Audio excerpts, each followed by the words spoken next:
So, as we transition from Explorer's Guide to Wildmount and our Unwelcome Spirits episode, kind of moving more into the official Critical Role Call of the Netherdeep now. But we have a few loose ends to tie up. And last week, you were in the swamp of the Broken Vale Marsh. And just in case you're curious, this is what the entire marsh looks like. I just revealed the whole map for you to see, as opposed to, going through and not really knowing where you are. That's the full map. And this is where we finished last session, where the marker is right here at the obsidian monument there, which you learned was a place of divination. And that's where Balbora came in this demonic form. That's where you found her. And after a heated battle, you managed to defeat her. And she fell to the ground dying. But I can't remember who it was. Maybe Vincent stabilized her. Yes. So it was Vincent. Okay, so she's on the ground. She's not dying. You also can't help but notice, even without a roll, that this ghostly, smoky form, whatever it was, has left her. And she just appears to be a normal goblin now on the ground. So, mighty band of as yet unnamed adventurers, what would you like to do?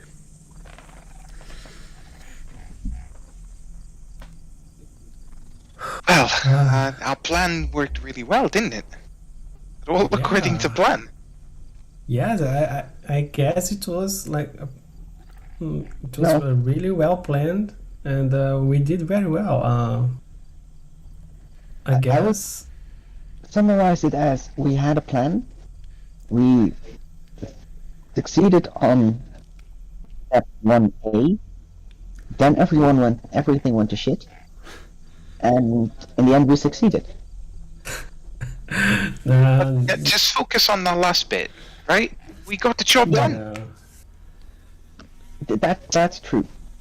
And you see, Edward just put his thumb towards his nose and throw some snot into the floor. I knew we would do it. Yep, Edward loves it when a plan comes together. Does anyone know how to heal her?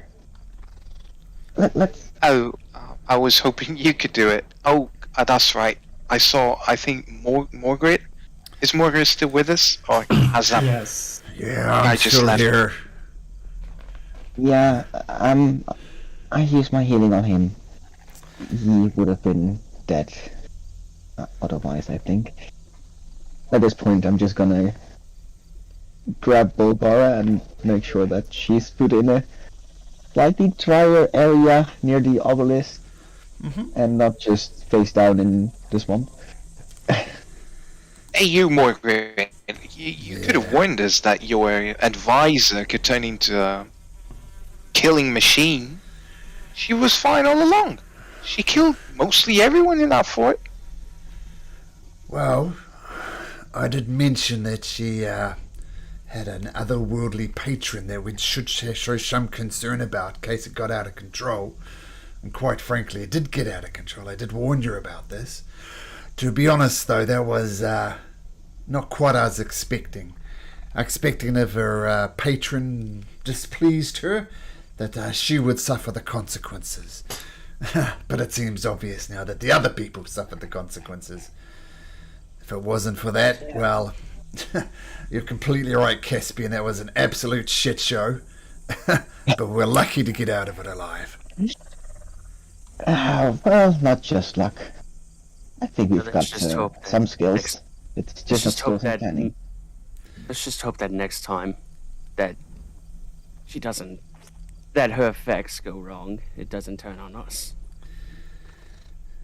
I think you guys from Urzin should have a talk with her, and because it can be pretty dangerous. What if it happens inside the village and she ends up killing all the people from Urzin? It's gonna look really bloody there. Yeah, but I think that step one at this point should be we rest. I think the sun is coming up. We've been fighting all night. Sleep has been long overdue. Caspian speaks wisdom again. I have to ask though, I can't remember who it was. I think it was you, Vincent. What did you see inside that building? It was not me. I saw Mac and Bog running towards that direction, but I stayed outside. I only saw the captain's tent, but it had only like a bunch of weapons and armory, etc. I didn't went inside the chapel. So I hesitate to ask this then. Mac, what did you see in their building? Flowers? I don't really remember, because I tell you what there was, just outside, on the doorstep, there was a very, very rare spider. Did you see it? It was a little blue spider with orange dots all across its back. I've not seen one before. I think it might be related to the orb spider. You know the orb spider? Morgan? What the hell are you talking about? I asked you what was in the building. Maybe he got Mac, bitten by the focus on- spiders. No, it was too small. No, you said what was interesting. That's what was interesting. Did you see some kind of cage where they held Balboa or any other people? No, nobody else there. There was a. Oh, I don't know. I think it was maybe a bed of some sort. At this But point, this spider. Bog pipes up and says, well, I can tell you what I saw, Mugrid. The very back of that central barracks building. Quite frankly, it was obvious that they were torturing Balbara.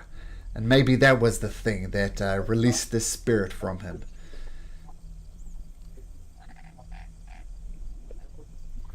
Whatever was happening back there, you're not suggesting going back, right? I mean, I'm awfully tired. Oh no, I I'm just All right. trying to ascertain what happened to Balbara. So according to Bog, she got tortured, and maybe that was the thing that released this vengeful spirit from inside her. I mean, look at her now. I mean, she's beaten up, but she doesn't have that black, smoky, otherworldly appearance to her. So I suspect perhaps she's in her right mind now. Question if becomes, we... Oh, what sorry, else go on, I do didn't with mean... her? Sorry. The question is now, what do we do with her? What do we do with him? I think we keep her tied up, just to be safe. And maybe in a few hours she's gonna wake up, and then we can. I mean, at least me, I have a lot of questions to ask her. So, but of course this can wait. But I think we should at least tie her up and. Edward gives a big yawn and says, well volunteered. You take the first shift. I'm just going to sleep. If she wakes up, wake me up. And he starts setting up a bed. I'll take the first watch with you. Y'all have had a pretty intense day. All right. So Vincent, you're tying her up. Yes. Make a survival check. See how well you're Okay. not doing. First roll of the session, always an important to set the precedent. Can I help him with that? Sure. So do it at advantage with the help of Mr. Daku.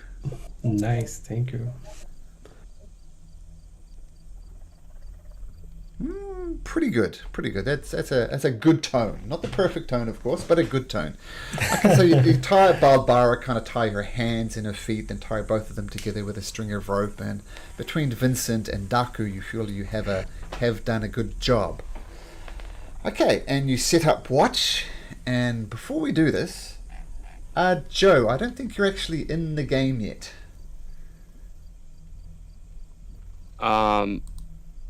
Oh, no, I'm on the Wild Mount.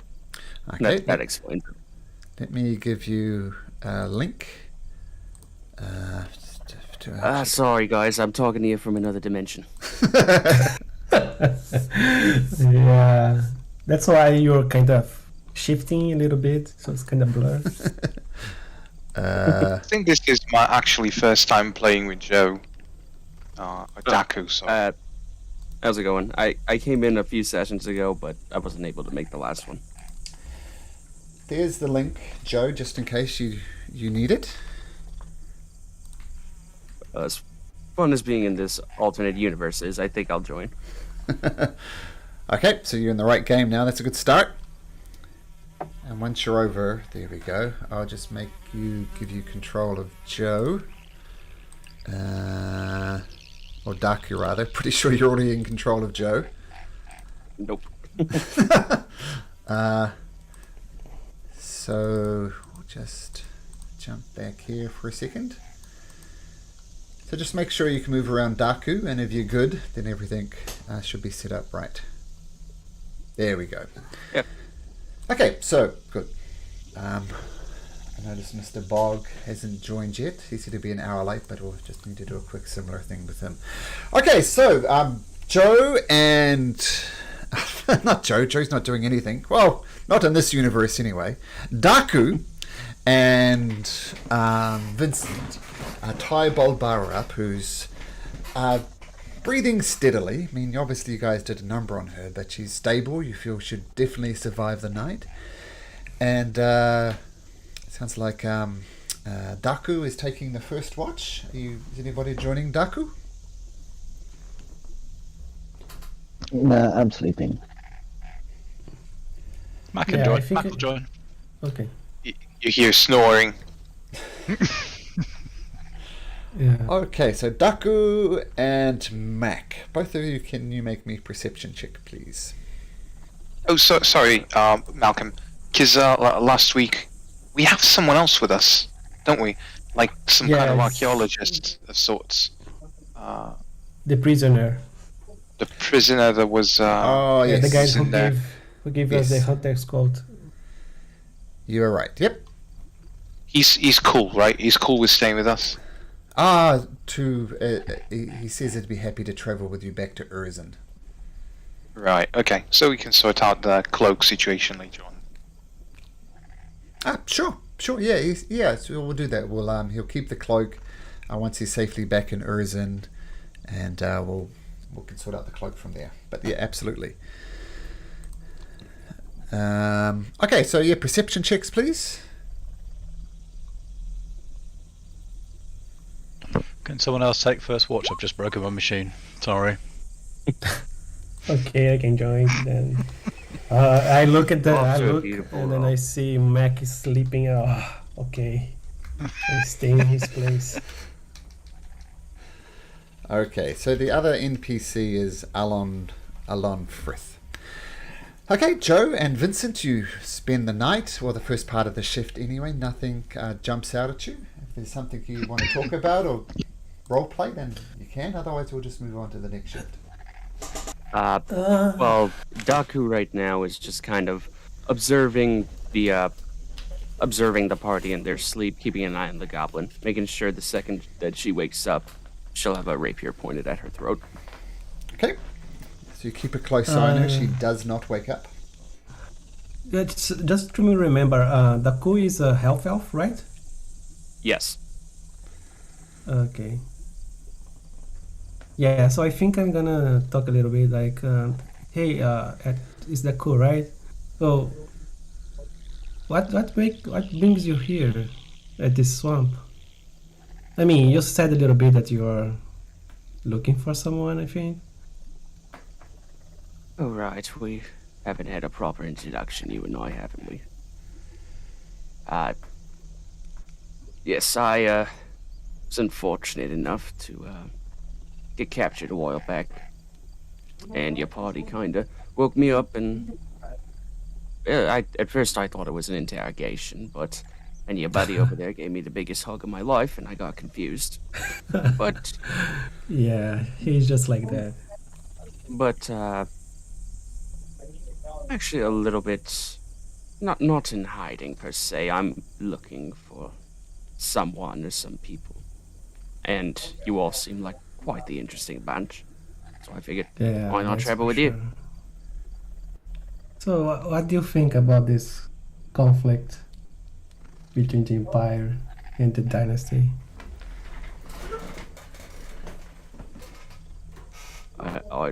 I myself don't know really too much about the conflict, but all I know is I'm the Empire's biggest fan.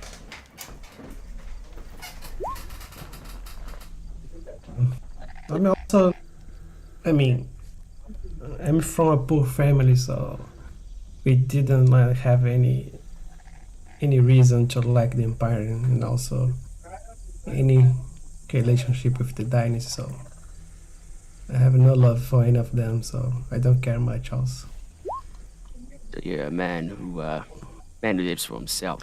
That what I'm hearing. yeah, kind of. There's nothing wrong with that.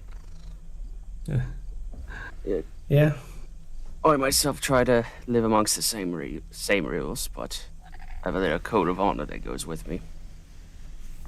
you see, any order that you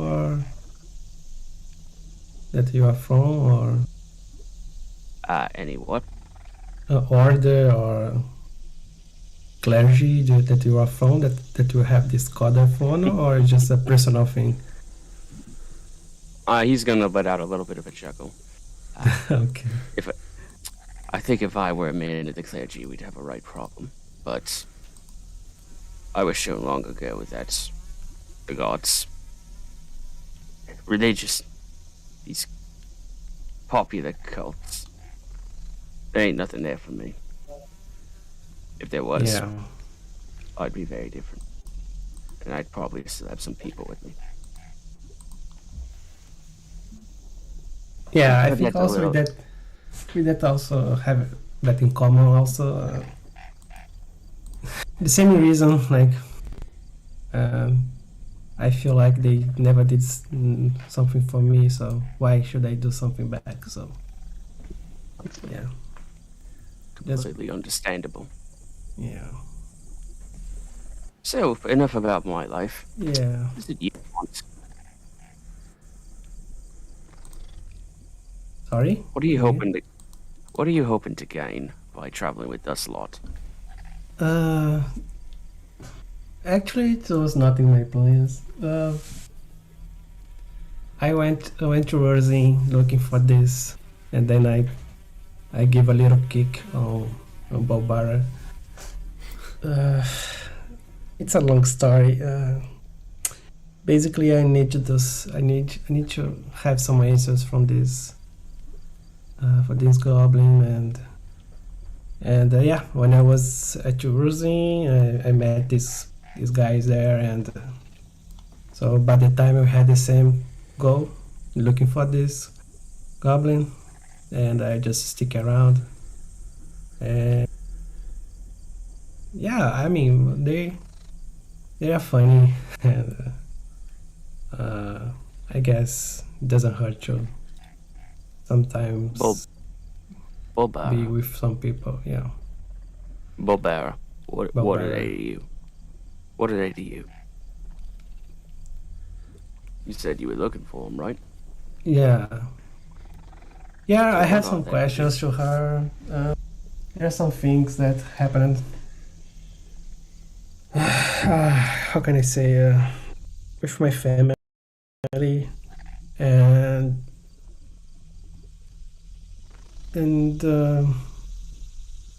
He's And just I gonna think- kind of. Daku's just gonna kind of lightly pat you on the back. Trust me, I have my fair share of family stories I'd rather not tell. You ain't got to say nothing. yeah, I mean, yeah, I think I can give you the details later, but what I can say is that yeah, I just needed to talk a little bit with this goblin, and maybe she can help me to get some answers, and yeah, and then from there, I don't know. To be honest, I don't know. Let's see, but Well, yeah. if you have no future plans, I'll be keeping an eye on you. Maybe I'll let you into my plans. Yeah, for sure. In the meantime, I think our watch is about up, no? Yeah.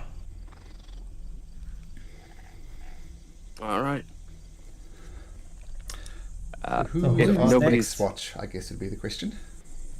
Yeah. If I can, would I be able to pick anybody? Sure, you can kick someone awake if you like. Do forgive me, I can't really remember their name right now, but I do remember there was a very physical fighter. I believe it might have been a hobgoblin or something of the sort. Kind of went back and forth with Daku the first session I joined. That would be Morgrid? your Morgrid. He Alright. joined you for this journey. So, Morgrid, you could wake up Morgrid if you like. And Yeah, I'm also gonna kick Mac and I'm just gonna. like yeah. Daku's gonna go over to Morgrid and just kind of, not too hard, but not gently either. Just kind of kick him into like, "Oi, wake up!" All right, I'm up.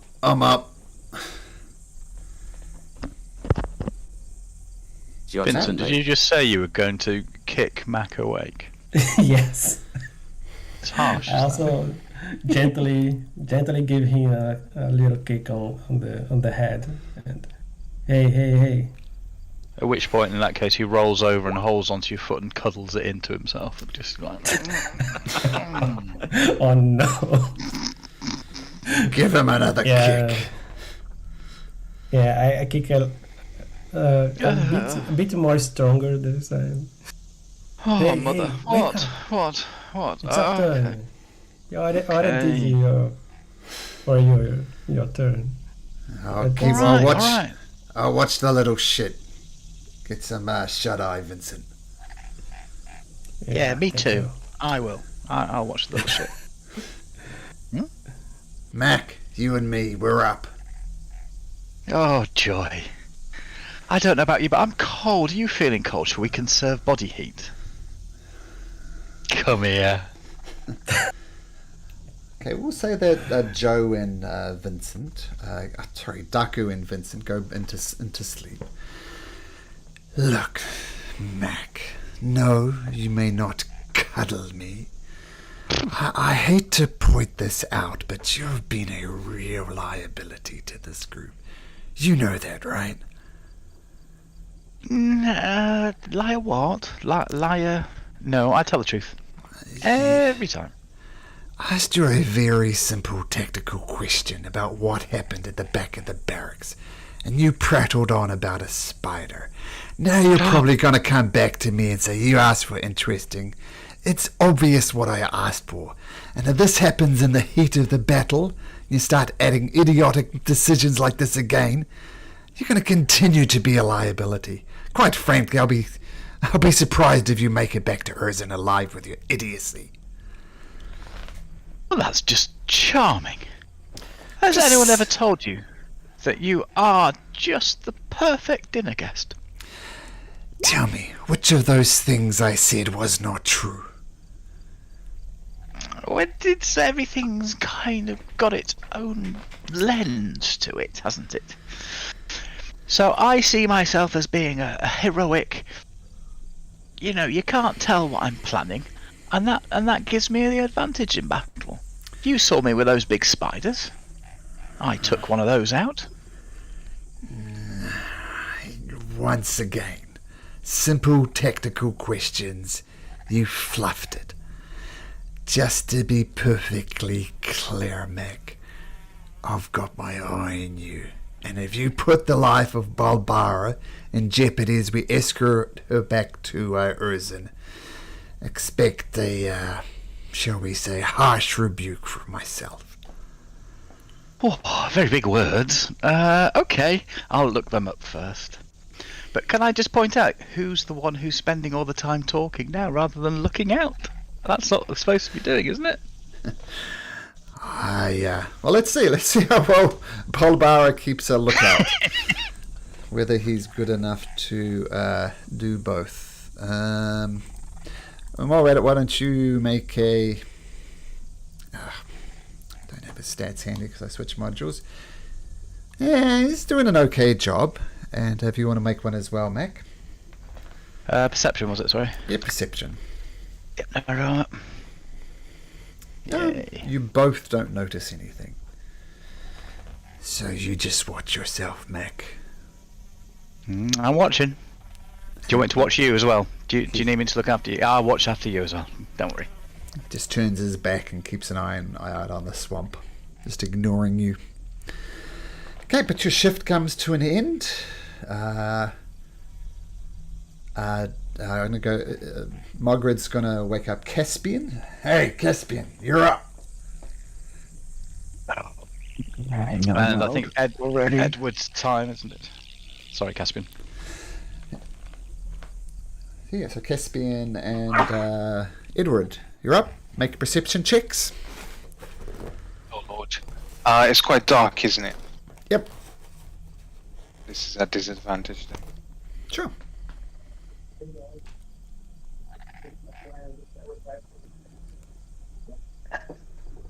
Ooh, let's see if Caspian can do any better. So, for whatever reason, you don't. Oh, yes, of course. You don't notice anything. Is there anything Caspian or Edward need to do? Edward will. If Caspian is paying any attention to Edward, he will look like those kids that they have something to say, but they look quite what's the word? They look like they want to say it, but never actually say anything. Like they open their mouth, he opens his mouth, looks at you, and then just looks away and closes it. Like quite distracted. Probably Caspian waits a couple of times, but like at the fourth or fifth time, he's like, is something bothering you? It doesn't bother me, but I'm just curious. How do you look so cool all the time? Look, I try my best to look like I know what I'm doing, but by now you're pretty clever. You know I'm clueless, right? I'm winging it most of the time. But you don't even try, and you look so confident. Everyone just listens to you. I know I'm just a kid, but I want what you have. I get what you're saying, and I do appreciate the compliment, even though you're not. I guess you don't realize you're giving it, because the only difference is that I'm faking it better. Because I feel as clueless as you do, but I've lived at court for quite a while, and one of the things they taught me is if you do not come across as overly confident, no one will listen, and you will be made a fool. So You see like a spark of light in the purple eyes, Edward. Now look at you without blinking. You said you lived at a court? Are you rich? Yes, I live there. No, I'm definitely not rich, and to say that I fit in there is complete bollocks. I was there, they took me in, they thought I could be someone important. I did not live up to their expectations, so now I'm here. That's, I guess, the short story. Well, I don't know how you could throw all of that away. All my life, all I knew were the dungeons of the castle I was thrown into. I'll give anything away to have just a glimpse of a courtroom or posh room with nice silken sheets and food, delicious food. But if one thing that I learned is that home is not where you are, but what you make of your surrounding. I was happy, even though I was in a dungeon. I understand that some people can make their home anywhere, but for something to be truly a home, you have to be accepted there. Would you teach me to be this confident? To fake it? If you do, Um, I promise to give you 5% of all my earnings as the greatest bounty hunter of all Alexandria.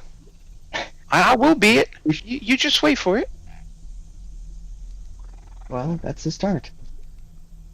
And to just give you one advice, Sure. He don't grabs a notebook, but he doesn't know how to write. He just scribbles. don't say things like "I will become" or "I don't doubt me." It's like "I will be" or "I'm on the path to become." This statement, it's like there's no hesitation in the sentence. It's like direct saying this is what will happen, and then people will believe you, and otherwise they'll have to actively disagree with you, and that's something people are not. They don't tend to do that. They will doubt you, but they will not actively disagree with you because that takes a more step and more active approach to the conversation. And if you say, I am on the path to become the greatest bounty hunter, then they're like, I guess you are. Instead of, don't doubt me, this is something I will become. And they're like, yeah, doubt.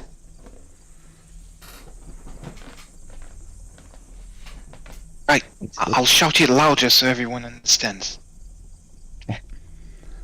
But well, in the end, it's just simply practice makes perfect. And one final advice, don't do it. Always faking it. It's not good. Fake it till you make it. That's what they say, and I strongly disagree. I should be on watch. Thank you, though. And he scurries away, facing it the other side, and he grabs two of his puppets and he starts like making a little piece for himself. One thing that strikes you as odd is none of these puppets have strings, but somehow Edward manages to move them. I don't know. Magic isn't that strange. Strange abilities, that's all Caspian is about. He tries to hide it, but he's not very good at it. At a certain point when you're trying to hide it, Caspian will telepathically speak to you in your mind like, don't worry about hiding it. Just be you. Whoa. I just heard a god speak to me. Don't flatter me too much. And he winks. On the right path. Definitely. Morning comes. Edward and Caspian's watch comes to an end, and you wake up in the morning.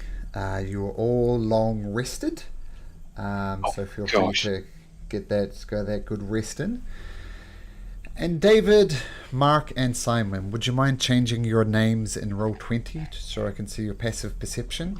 And armor class, sorry. actually, that would be good.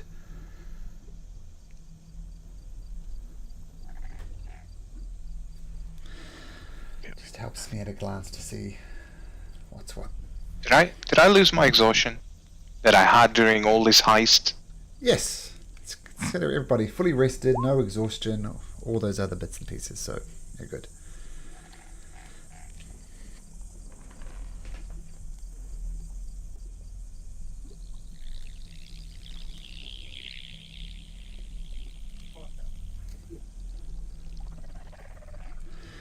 Thank you, Caspian. Thank you, Mac, without an AC, but that's okay. Getting there, it's getting there. He got distracted halfway through. Actually, you know what? I actually did. How bad's that? I'm not role playing Mac at all, you know. No need. Perfect. Passive perception you wanted, didn't you? Thank you, Vincent. Looking at Edward's passive perception is like, hell's going on there? I think you missed your passive perception there, Vincent. There we go. No, you still missed it. Is that all? Yeah, so Mr. Edward is... No, not... No, who's the most perceptive? Caspian and Mac? Good. I think it would be Bog. Definitely Bog. Probably Bog. I did play with a group that went all the way to level 20, and she had like a 27 passive perception or something by the end of the campaign. Nothing was getting past her. Anyway, so morning comes. You're all refreshed after scrambling through the jungles at night and infiltrating Fort Venture, which is still you assume a functioning fort.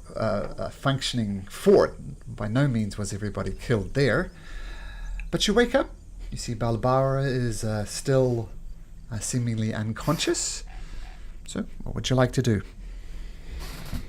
First, like to actively check to see if she's unconscious or faking it. Make a medicine check.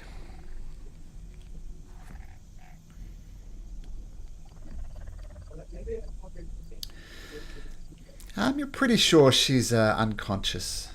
She's sort of drooling, and you're pretty sure she's unconscious as opposed to faking it. Try to shake her awake.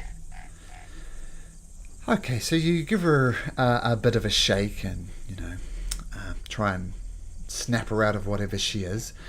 And she kind of wakes up, struggles for a bit, feels the binds on her arms in a leak. And she looks up at Caspian. She says, You are another member of those filthy, dwindling empire, aren't you? You tried to do your worst. Just wait. Where am I? Why did you remove me from the fort? Sorry. First off, my apologies for waking you up in this state. Then again, what's the last thing you remember? Mugrid comes forward and says, Balbara.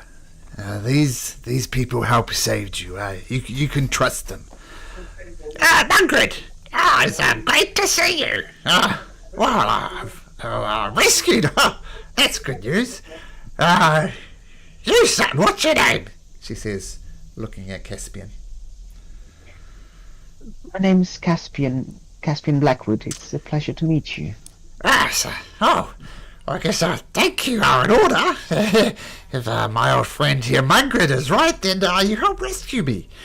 Gotta say, though, I'm lacking feeling in my arms and legs. Would you mind untying me? I understand the caution. Just first the question, what's the last thing you remember? Sorry. Well, I was communicating to my friend here. As you probably heard, I'm the, so we say, spiritual advisor for Urzin. And some Dwendalian assholes, they accosted me. And they took me back to some fort. And there they tried their worst. They tortured me. They tried to extract information from me, and didn't work. And then, yeah, that's it. That's all I remember. And now I'm here. So I assume you rescued me from the fort? Maybe I lost consciousness? Something like that? Daku would like to roll insight on that. Sure. With a +0. Let's go. +0. Okay, cool. Yeah, you're not sure. 3. 3. You're not sure either way. She could be telling the truth.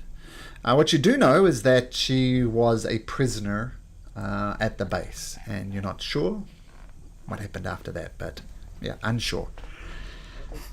Yeah, so about the ropes? Yeah, I'd really like those to be removed.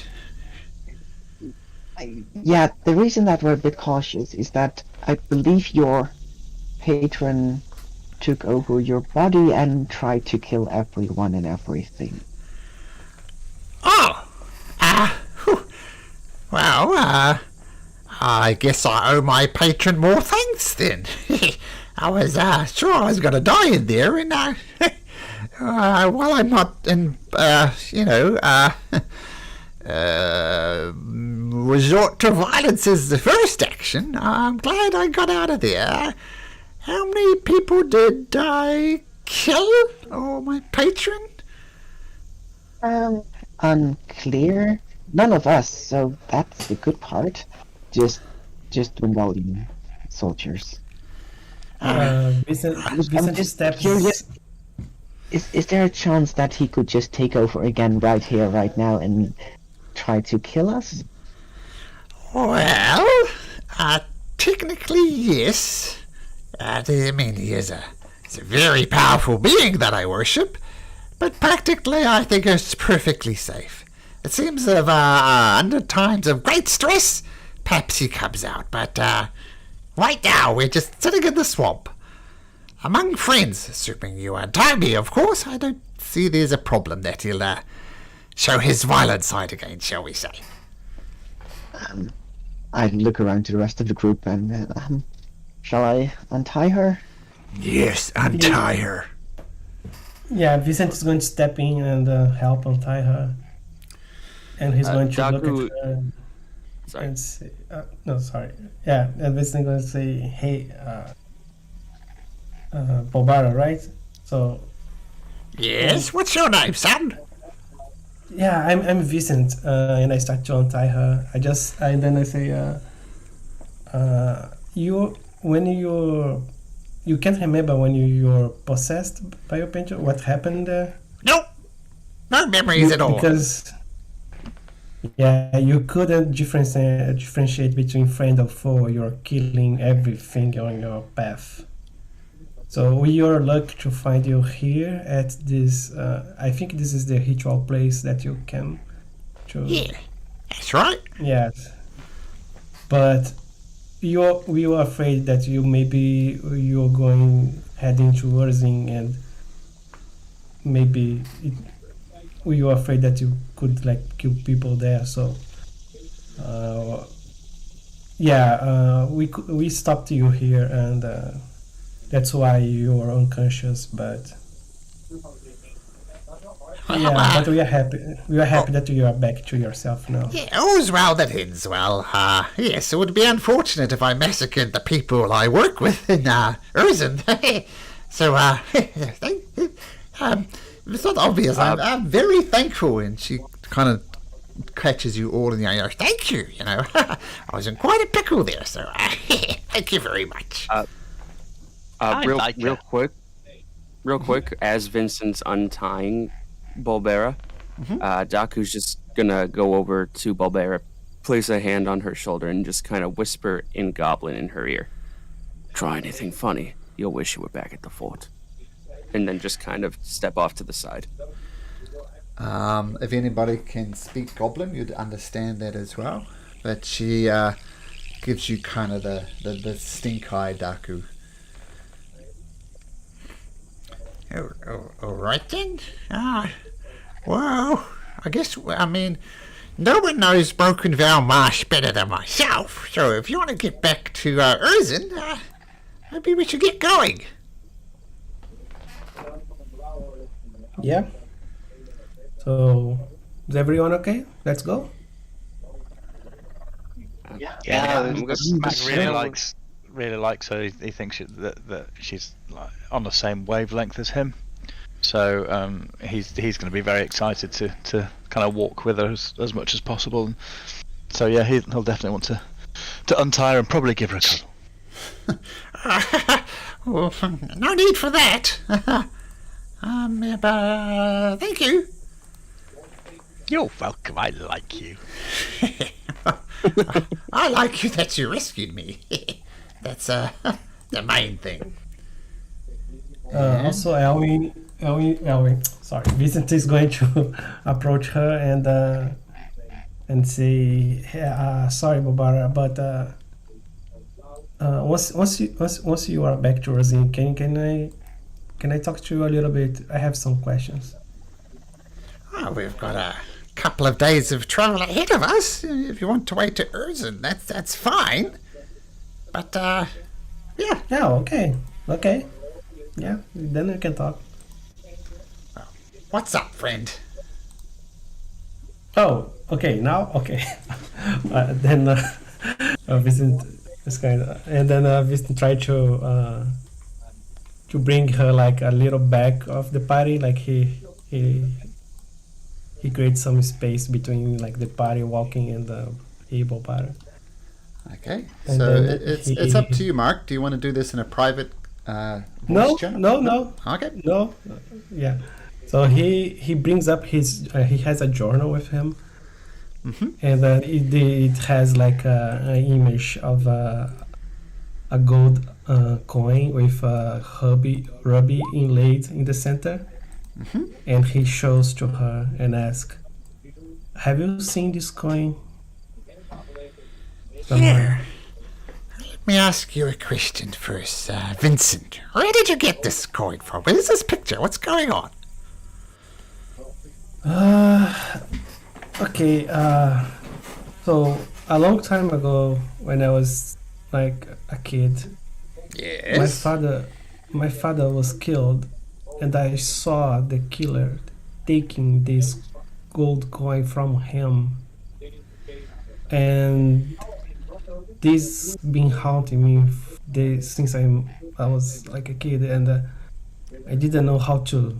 I mean, I'm from Shade Creek, so I don't have like people to talk about it. So, but then some days ago, I found a book, and it had the same gold icon, gold coin that I saw, and that's how I found out about you, because your name was mentioned in this book also. As far as I know, this is kind of linked to a type of cult, dark god cult. So I'm just trying to ask, like, what does this mean? Does this mean that my father was part of the cult? Does that mean that whatever killed him was trying to take this gold coin from him? What does the gold coin mean? Like, that's Well, what I want to ask you. the gold coin. If I had to guess, I'm not the expert on this, but I think your father was probably caught up in something that he probably shouldn't have been caught up in. I don't know directly what the coin means, but there is a friend of mine, an elf, called Verandellis. Varia? I put it in chat there in case you want Okay, to thank you. write it down. Okay. Yes. She's a very noble figure, half elf, and she lives in Bezozan. And I'll show you where that is on the map. As soon as I find the map, because everything's changed with this new one. Ah, here we go.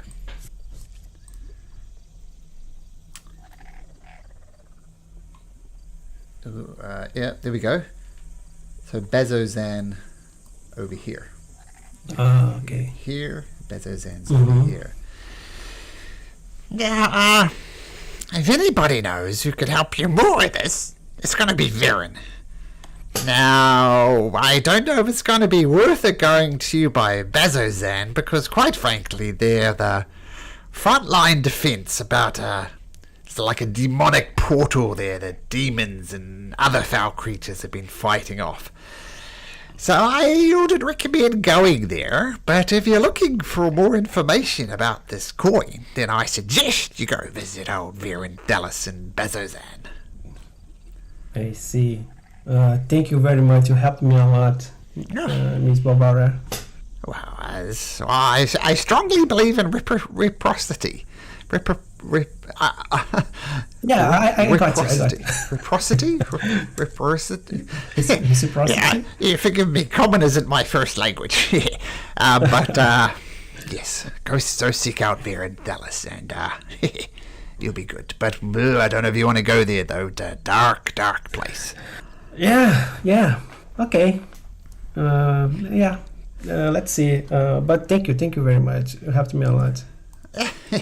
You're most welcome. Okay. Is there anything else? No. Yeah, that's. I think Okay. Does anybody else need to talk to Balbara or anybody else on the way there? Daku is. Oh, go ahead. You first. No, I was just going to say, Mac's going to keep asking about the various different plants and any kind of insect life and all that sort of stuff. So every time that she's got any free time from anybody else asking any questions, he's going to be bothering her like a small child would pull at a person's trousers to try and get information and attention. Okay. Actually, Daku was actually going to try to talk to you, Mac. Oh, good luck. By all means. Yeah, that sounds about right.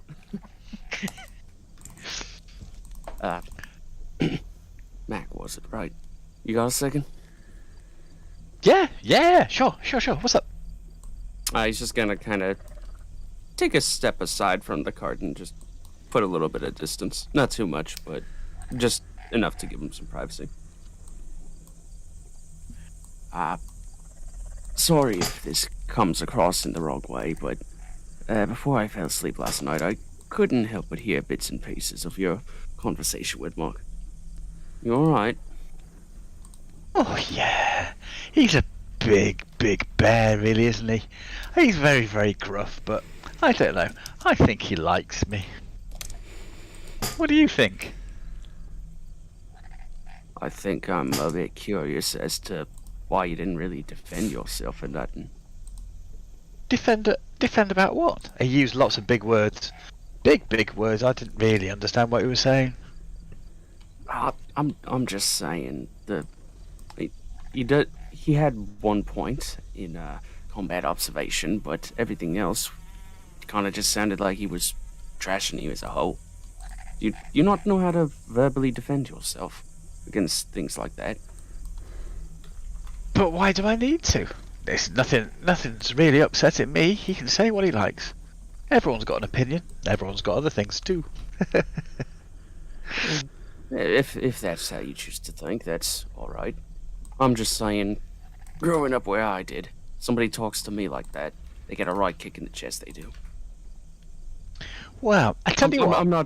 I'm not telling you that that's what you need to do. I'm just saying, maybe next time somebody goes up to you like, you suck at this, just shoot back, bugger off. I bet, if you could do better, feel free to try. Just something along those lines, so you're not being verbally assaulted like that. Okay. Well, how about this? If someone does it again, can you let me know? That's probably the best thing, because I don't don't tell. It doesn't bother me. I'm more interested in what's happening around in the plants and the insects and the animals. That's more my thing, not what people are saying. But yeah, if you could tell me when they're doing it, then I'll have a go. Yeah, I can do that for you. I'm just making sure you're all right, mate. I would hate to be talked to like that. Oh, I'm sorry. You got a good spirit on your shoulders. Yeah, nothing bothers me. Nothing bothers me. The place is just so fantastic. There's so much to look at, so much to see. That's all that's important. Yeah, it's a wonderful one. Now, isn't it? So, what do you think of Bulbara? He kind of just has a little smirk on his face. Bulbara? was amazing. The things that I've learnt. Look, I'll show you. Look, have a look at that. Can you see that hanging from the tree over there? And he just points randomly towards some bushes. That's dangerous. That could really hurt you. I didn't know that. Did you know that? Can't say I did. No. See, every day's a school day. Just as Mac is saying this, and he's pointing out this dangerous vine, some vines at the bottom of his feet shoot up and try and entangle around him. And... Bugger. I'll play Malcolm. Well, you kind of set it up for me. So this is, you're going through a bit of the swamp, and these very, very thick vines. You're kind of having to jump over them, and Bobo's like, "Yeah, I know these things like the back of my hand. We can get back to there, no problem whatsoever. The only thing you got to watch out for is these things called vine blights." And just as she says that, this thing jumps up, wraps actually it will hit because you didn't see it coming, so that would be a surprise. Let me just get organized here. And these vines come up and they wrap around you, Mac, and you didn't see them coming, and they absolutely just dick into you, and you take 16 points of bludgeoning damage. And can you make me athletics or acrobatics check, please?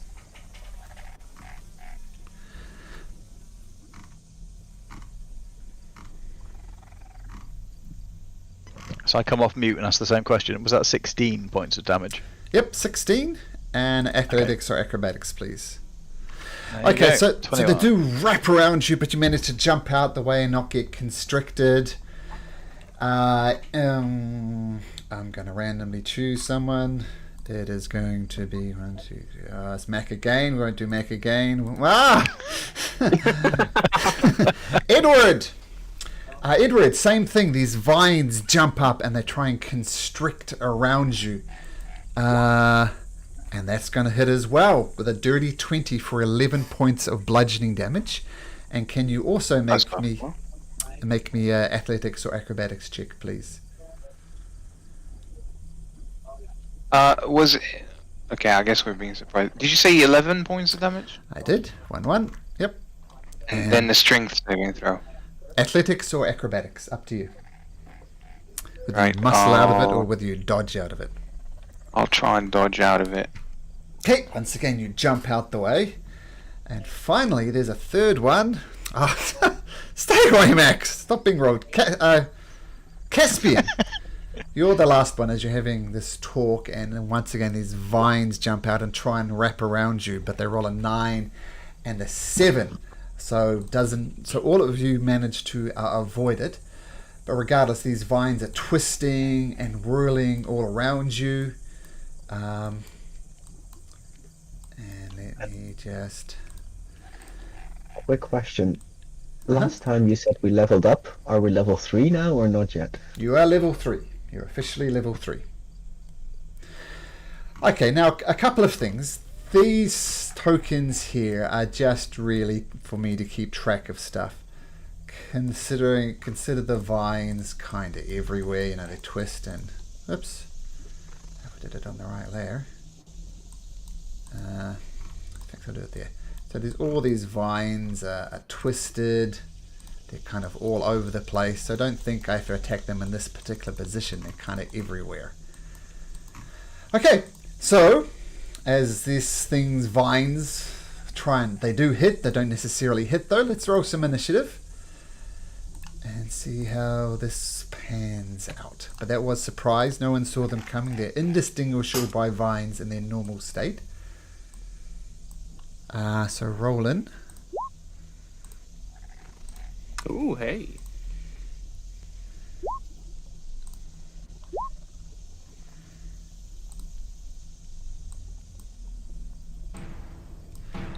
Okay.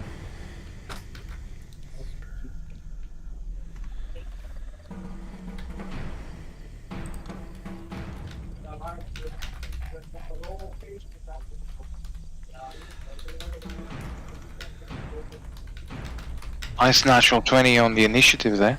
That's quite cool. Oh, I roll balls for initiative. oh, Mac. Mac's also bringing it. Like my poor vine There we blight go. with a 1. So you go, I got to roll in our old friend Bog. Let me just bring his sheet up so I always have it handy here. Bog.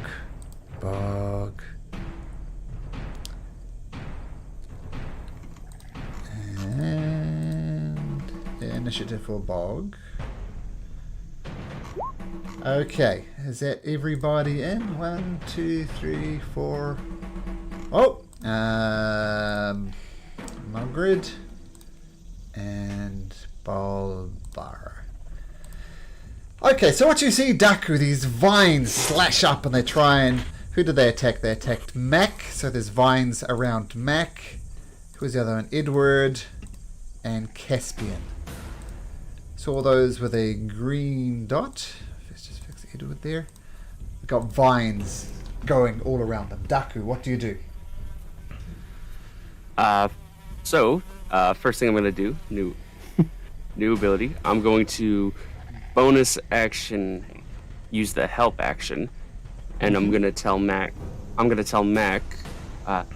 Slice from the underneath. Slice from the underneath.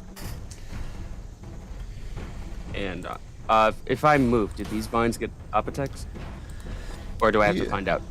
You're going to have to find out. So it's very cutting. These vines are everywhere. Alrighty then. I'm gonna move 15 feet to the right. Okay. And tell you what, make me an acrobatics check. Just to dodge out of these vines. I think we'll do it this way. The DC is going to be 10. Ooh, I'm actually good at acrobatics.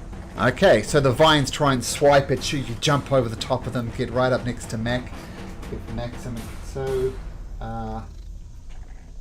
Mac's token's not quite right. Just a sec. So your current hit points are 4 of 20, right, Mac? Correct, yeah. Sorry, I didn't see that was wrong. It's good now. Okay, so Daku, so what did you do to Mac? You did what, functionally? Mechanically? Bonus action, help action. Ah, So okay, cool. so he has advantage on his next thing. Okay, cool, And nice. Oh, awesome, thanks. for my action, I'm gonna pull a torch from my items and light it. Okay. Lights up. Nice. Okay. Mac, these vines threaten to engulf you. They do hit you. They don't manage to pin you down, though. What do you do? So I'm just gonna. Okay. He had his staff in his hand, so that's the only weapon he's got to hand, realistically. So he might as well just beat at it. Okay. Absolutely, go for it. Oh, these things are slippery. You kind of stab down, and You have advantage. oh yeah, you do. As Daku with points advantage, out oh. where to hit. Yeah. Yeah, that was worth it. Okay, so you're stabbing around with your quarterstaff, but you just can't get any purchase from it. And just while we have you here, Mac, did you see my whisper to you? No. It's just above your initiative, in fact. You should see it there.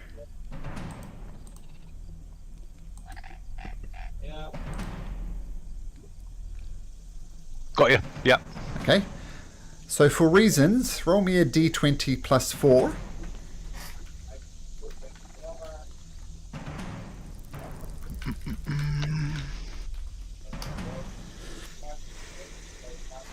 So d20 plus 4, Mac. Yeah, it's on its way. 18 in total. 18. Okay. Alright, so 18. Okay. Alright. So Mac feebly tries to stab at these vines around him, even with Daku saying, "Stab there! Stab there! Stab there!" Didn't miss. Just a plain old swing and a miss. Okay, Vincent, what would you like to do? So these things here are the bad guys. Yeah, but once again, the vines, they're all around them. So, in fact, I'm going to move them completely out the way so you don't really think about them. But there's vines everywhere stabbing it all around this area. Okay. So if you want, there are vines threatening to engulf you right where you're standing. So up to you. Yeah, I'm gonna slash this first one here. Okay. Just by my side. Okay, roll it.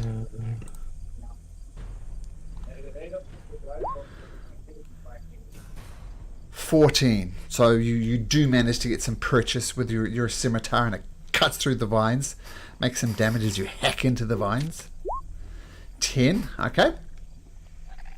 And I have a bonus action. Is this still there, like hanging, or? Yep. Okay, I'm gonna try to cut it again. Bonus Okay. action. Comes back with your double-bladed scimitar, and you swing and a miss it. It's recalling back from your first blow, and you just don't get the angle on it.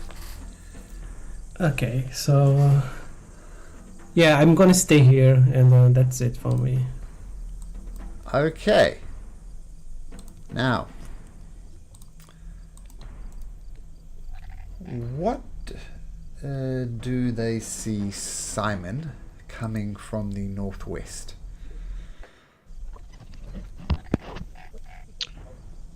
I was going to say nothing, actually. Okay, well, it's somebody's turn. What happens on that somebody's turn? So, whoever is...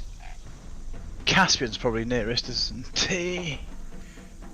Yeah, so Caspian, you'll just see coming from behind you, there's just a bit of a blur of movement. And then the vine that is wrapped around you suddenly finds itself probably loosening slightly because it's clearly under attack from something. Okay. Does that help, Malcolm? Or? Yeah, it does. So we'll say, I'm imagining you're pretty fast, so you come up to here and start attacking this vine that was on Caspian. So yep, make an attack roll. Cool. Must do this right. Oh. Great way to start it. So you come in and you just swing wildly with your short sword. But then as a bonus action, I think he will go in with a flurry. Like spinning a Yeah, we're going for it. Why not? Okay. Why not? Don't want to give away too much about your character, but that's all right anyway. So you miss with your short sword, and what do you come with? Your fists, your legs, your headbutt. Yeah. So the short sword would have missed, and then instantly the back of his hand would have flicked out and hit it with follow with some sort of kind of kick action spinny thing. Okay, so you kick out it. Roll damage for your kick attack. Trying to come on, play the game. There we go. 6 or boosh. You thump into it. It recoils back, and Caspian, what you see, this is amazing. I mean, you know that these plants are thick, but somehow this creature is boom, punching right through it, and you get another attack. I do. I'm gonna have to get used to this. So many. But you're getting overconfident. You punch through the plant, punch through it a second time, but you just hit the spot you hit before, and no damage done. Okay, I think that's creature's turn. Caspian. For practical sake, am I in melee combat with these? The vines are all over the place where the green streaks are on it. So if you want to like attack them, you could. If you want to move around, you may or may not get opportunity attacks. Okay, and ranged attacks are at disadvantage? They sure are, yep. Range attacks would be at disadvantage. Okay, can I twin cast something on two different vines left right of me, or are they the same creature? I'll let you do it on 2 different ones. That's fine. Okay. In that case, I'm going to twin cast Shocking Grasp. Yep, that hits 1 creature and 1 creature only. So, yep, you can do Shocking Grasp, absolutely. Okay, so the first vine you shoot out with a Shocking Grasp. It gets connection. It takes 8 points of lightning damage as the electricity. You're just reaching down and touching the vines, right? Because it's a touch range attack, and then you do it again, spending some what's it called, sorcery point, and reach down to another set of vines and shock it into it, and you can't help but notice a pungent smell of burnt vines come through. How far behind me do the vines go? You're right at the north of them. So you moved up here. Yep, make me an acrobatics check though. This is going to do. And I make an advantage because of Shocking Grasp. That's what is shocking? Is that a special thing for Shocking Grasp? They don't get reactions for attacks. Oh yeah, if they don't get reactions, then no, you don't need to. Yep, you're fine. Yeah, that's the advantage with Shocking Grasp. But once again, a Shocking Grasp into them. They recoil back. There's a smell of stank in the air. And I'm just going to move these around a little bit like this, just for my own reference. Okay.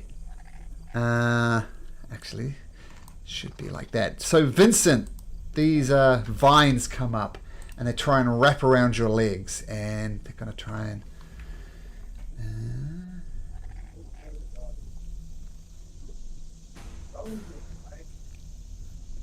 Okay, this is going to do something. Yes, it's going to do this. Hey, Zach. Oh, hey, Zach. Nice to have you along. Yeah. Hey guys, can you hear me? Yep. Yeah. Yeah, we Hello. can.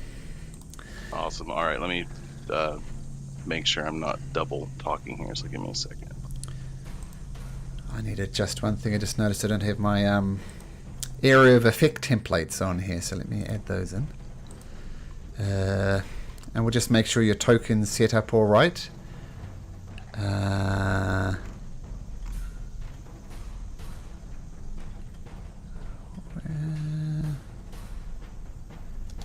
we go.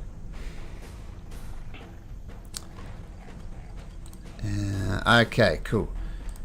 So, circle. Okay, first of all, Mr. Bog. Let's see if we need to adjust this token. Okay, just make sure you can move Bog around there, but I think you should be able to. Yep. And I just need to change the defaults for that. Give me just a second. Edited, controlled. That's weird. Okay. Okay. So what happened so far, Mr. Bog, is they had some conversations and they talked to Balbara. Balbara had no memory of what happened before, like from the time she was captured to the time she's transformed. Someone took an instant liking to her. She seemed quite charming, and yeah, everybody's kind of all on the same wavelength at the moment. But what happens right now, make sure I'm doing this right. Yeah, 50-foot radius. Yeah, it's going to be these 3 people. So Edward, Daku, and Mac, please make me strength saving throws.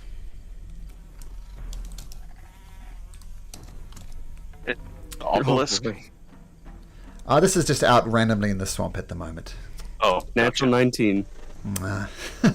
Yep, so good. And who are we missing? Mac, strength saving throw. Yep. Ooh, not bad. Okay, so these vines come up and threaten to entangle you. Edward boom. Oh, sorry. Edward jumps out the way. Daku, seen this type of thing before. You're quick on your feet. But Mac, not so good. And these vines instantly wrap around you. And you are restrained. And let me just check that. I think that is the advantage one. So under the restrained condition, attack rolls have advantage against you, and you have disadvantage against attack throws, and disadvantage on dexterity saving throws. So vines cup up and envelop this area. They're very, very thick in this area, and this area is now considered difficult terrain. Bolbara is going to stand back and she says, Duck, Mac, incoming! And she's going to cast Eldritch Blast. And let's see, does that hit? No, it doesn't hit. So the Eldritch Blast just blasts across the field. She says, sorry, look out! And boosh, it goes across the top. Now the vines are going to, they kind of have to. They're going to attack Mac at advantage, and they roll a 17, and that'll hit Mac. Mm-hmm. And you see these vines come up and they twist around Mac and they squeeze, and Mac gasps a little bit and then falls to the ground. You take 12 points of bludgeoning damage and down you go. Yeah. Okay, Edward, you're in difficult terrain. You see Mac choking and then he falls limply in this vine's grasp. What do you do? You hear Edward will mutter to himself the words that the voice of the god said last night to him. Don't be afraid to show it. Just use your powers. Your friends need it. And he grabs one of the puppets around his waist. He looks like a knight in shining armor with a great sword. And he throws it up in front of him. And from the tips of his fingers, these purple, like dark blue threads connect to the puppet in midair. And as they do, a spectral image of the puppet starts growing around it. So before it was a small puppet, now it's a full-grown knight. And you see him move his fingers, and the puppet starts floating towards this guy here and attacks him. Okay, what we're going to do, Edward / Bruno, I think we'll get some official art for how this puppet looks. Maybe we'll find something online. But in the meantime... no, I have a commission of it. Oh. Hello. I can post it on Discord. Sure, post it on Discord. Oh, is it not the one that Vincent posted? That's not the one? Oh, that's way better, yeah. That's Mac choking. There you go, I've done it for you. Alright, there we go. That's also good. My slow internet is slowly sending it towards all of your devices. This is great. We could let's all find more nice pictures quick. Oh man. I like that one, that last one, I have to say. So far is my favorite. First one's just disturbing. It's nearly there. There you go. You should have it now. Oh, nope. No, it's me. Oh, there we go. I see it. That's so, awesome. okay. Right. That's so cool. If you give me 5, just a short time, I can quickly come up with a Sorry, token Mark. for that. That's right. I should have sent it to you beforehand. Wait, for now, you if did, it takes actually. too long, just give me a random token. Actually, a copy of myself would work. Okay, well, we'll do that for now. But I have that, Yeah. and we'll just make that knight thing there. So here's the image of the knight. I'm going to give him a grey coloration like that, just to distinguish him. And you should be able to control him. Okay. Yeah. Okay, so as you were. Yeah, so, and he starts floating towards this, like, the vines and slashes it.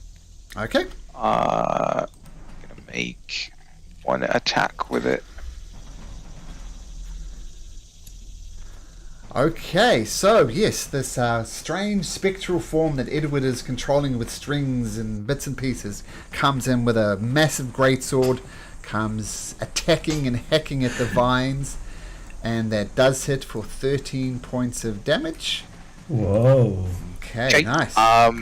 As I do that, with one hand controlling the puppet, with my right hand, my left hand grabs the greatsword and slashes at the vines right next to me. Okay.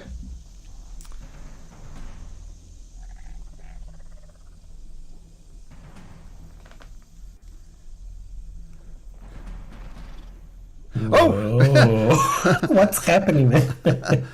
A mirror, which is kind of makes sense, right? Okay, yeah. So you continue to hack into these vines.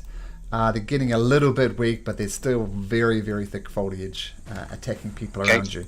I'll use action surge and Ooh. another move on my fingers, and I attack the vines around the knight again as he swirls and starts spinning, like Garen from League of Legends. Oof! I think I miss. Oh, that one is a What? swing and a miss. Another You're 13. consistent with your No. damage. No way. Yeah, I will swing from my location again. That's the last time I can do it. Okay. Swinging from your location with your action surge. Ooh, Ooh, that's terrible. it's a good That's start. it. That's the end of my turn. Okay, Bog, what would you like to do? So, I see a few tokens here I'm not familiar with. This Jemmy and then these two. Are these bad guys? This is Balbara, the person you rescued. This is Mogrid, who's been your companion for the long time. And this person you have no idea. Okay, and then there's these two, like... Are these knights above Mac and Edward? Or what are these? Are these bad guys too? The vines are kind of everywhere around you. These are just... But like, sorry. These guys. Yep, they're I'll put it this way. They're kind of... The vines are all around you. So anywhere you see these red lines... So from your point of view, Daku, you could attack vines directly where you are. Alright. Okay. And you said Mac was down, right? Mac is down and he's out and he's bleeding and he's not looking good. Okay, and before I came here, did Malcolm, did you use Boggan to cast any spells or anything, or should I be clear here? No, I didn't cast any spells. I mean, you're kind of wandering back to Urzin when this kind of came out of the blue. Okay, and we had long rest already, right? Yep. I just want to make sure. Okay. Fully long rested and fully level 3. Okay, so if Mac is down, then I will cast Healing Word on Mac for... Okay. Oh, it's not connecting here. Jeez. I probably have to do something different with the new Roll20. Yeah, but I see you've got 6 healing words. Oh, you see that? Yeah, Okay, I see it on the perfect. D&D Beyond thing. Okay, Cool. so 6 points of healing, Mac, and you are no longer dying. But you're still restrained by these things. You're still grappled and you're prone. Okay. And then... So that whole 15-foot radius, we have vines constricting them, right? This is difficult terrain. Okay. Is Edward also constrained right now? No, just Mac has vines around them. So you should be able to free to move. Yeah. But you might get an attack of opportunity. Depending on an From the acrobatics vine? roll. Yeah, depending on the Got it. acrobatics roll. Okay, yeah, so I will... My intent is to run up to Mac and help him get free of the vines. Okay. So I would end up guess I'd end up there. Okay, make me an acrobatics check, Bog. Got it. That's not coming up on roll 20, but you see that, Malcolm? 18 is more than enough. You're good. Okay, and then I will just... oh, jeez. I don't have even a sword. I'm just gonna try and rip the vines off of Mac. Okay, sure. So make me an athletics check. Ooh. Oh, that'll do it. Yeah. So you just rip the vines off Mac and pull him free, popping his little head out, and you're free of the vines. I'm going to say, since you rolled a natural 20 for that, you actually bring him up onto his feet as well. So rip the vines off with one hand, grab Mac by the collar, bring him up and plonk him back onto his feet. Would I be able to, if I'm able to yank him up out of the vines, could I, like, put him on my shoulders? Maybe. That's going to be difficult considering all these other things. I'll give you an athletics DC 20 to try and do that. Oh, man. Otherwise, if you know what, if I'm able to, like, when he plops on his feet, if he looks steady, I would just leave him there. Okay, cool.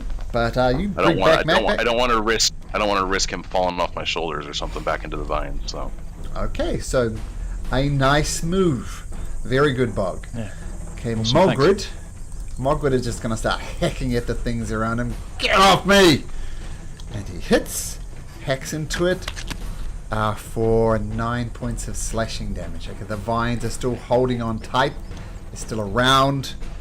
That's their turn. Mogrid's like, get off me! And gonna roll a d6. Caspian, they're going to come after you again. Malcolm, because the vines work a bit weird, would I be able to trigger my sentinel feat here, where if someone gets attacked within 5 feet that is not me, I get a reaction? I think so. But I'm going to take it back because it's not Caspian, because he's out of it. So I'm just going to roll again. And it's Edward. Right. Then okay. I don't get to use it. Okay, so Edward, these vines come up and they try and constrict you, wrap around your throat. And they roll a 22, which is going to hit. So they get around your throat, give a squeeze. You feel the air leaving your lungs, taking 6 points of damage. And an athletics or acrobatics check, please.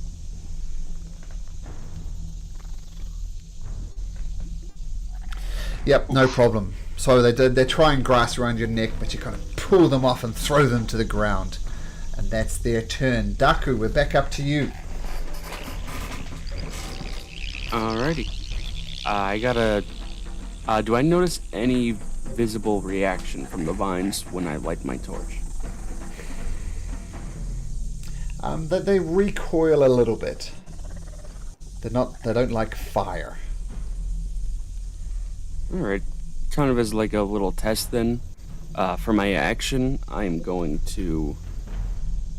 not the one that's currently near Mac. Wait, you said Mac was free now, correct? Yep.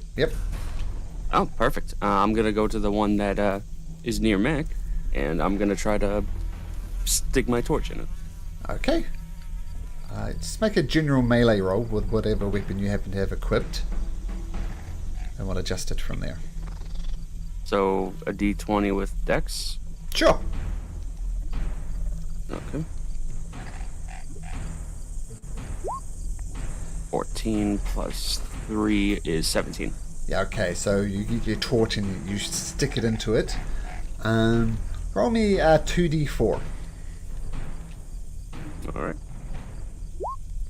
So 3. Yep.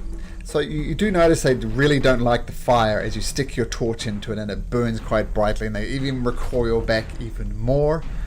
Yeah, they didn't like that. There's no chance I would have gotten sneak attack damage, right? Oh, I mean, it's... he is top feet.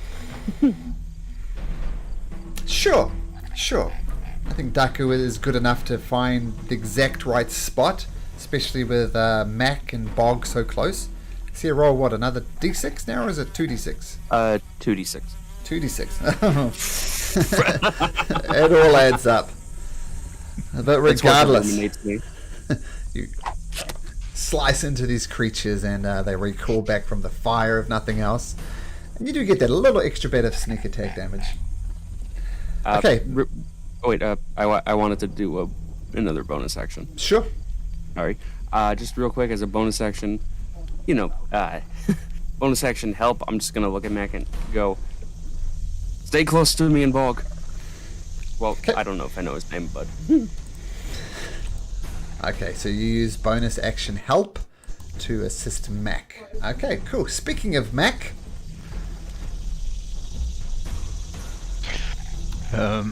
So he's obviously seen what happened with the fire. So you can almost see the light bulb go across the top, above his head as he goes, "Ooh, I can burn them." So he's going to turn around and look at the kind of nearest one that would be in range, I guess, and away from anybody that's looking like it's the most threatening. So, but can you kind of point out which one that might be? Is it the There's same vines all around you. So he's just going to aim at one. Randomly, then in that case, no, not quite randomly. And he's going to concentrate incredibly hard and let off a firebolt. Okay, so that's a dick save, I think, from them, isn't it? Oh! Nice. Wow. Okay, roll damage. Nice one. So that does not do 14 points of damage, I'm afraid. It does 28 points of damage. So imagine Max just going there, just firing a firebolt after firebolt, blasting all around him. Maybe a little bit chaotically because that's Mac's way, but these firebolts keep coming. And the vines recoil and they burn. And you just fire all around you, Mac. And eventually you stop firing and you look around and all the vines around you stop. And anything that was attacking people or anything instantly falls. And Mac, wow, 28 points of damage is more than enough to stop the effect of these vines.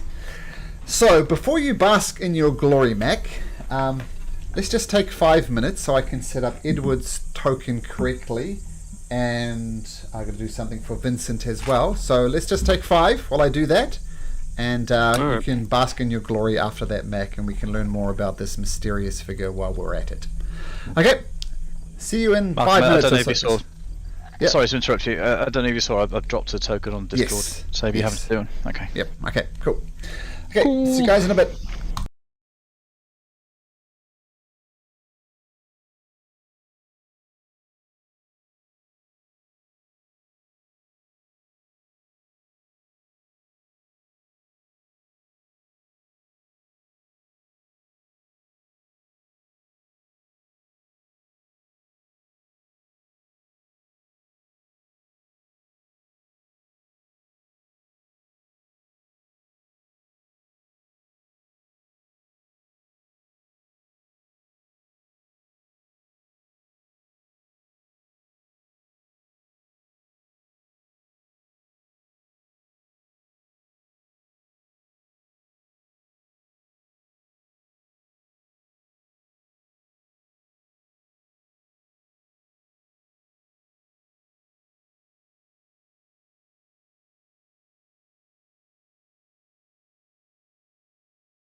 let's pick it up right where we left off.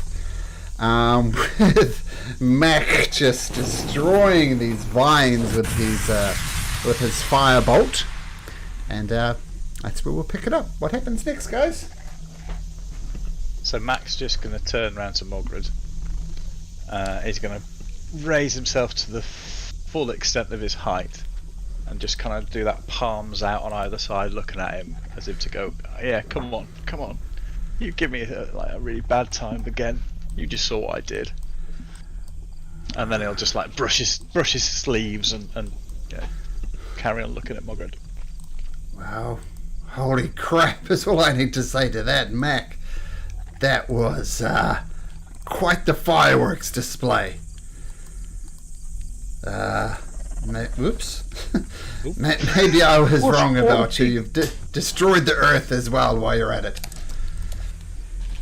Oh, that's a good point. Oh, all the creatures. Oh, no. And he's going to start shuffling off, trying to see if there's any kind of insects or anything like that that's injured that he needs to look after. Oh, there's many crispy critters, bugs, small frogs. Just an absolute massacre. He's very upset then in that case. The frogs. Yeah. Vincent makes his way towards Mac and gives him a pat in the back. Good job, man. This was amazing. You get a cuddle on the leg then. Yeah, a little cuddle. And then Mac's just going to turn to Bog and say, "You've saved me again, Bog. I can't thank you enough." No problem. Glad I came to my senses. We'll help you out. And But- the new friend Daku as well, of course. Who is that guy behind the bush there? Do you want to rephrase that? That old guy, I don't know. Hey, sir. Well, Sir? first of all, why don't one of the players explain what this person looks like? What did they see?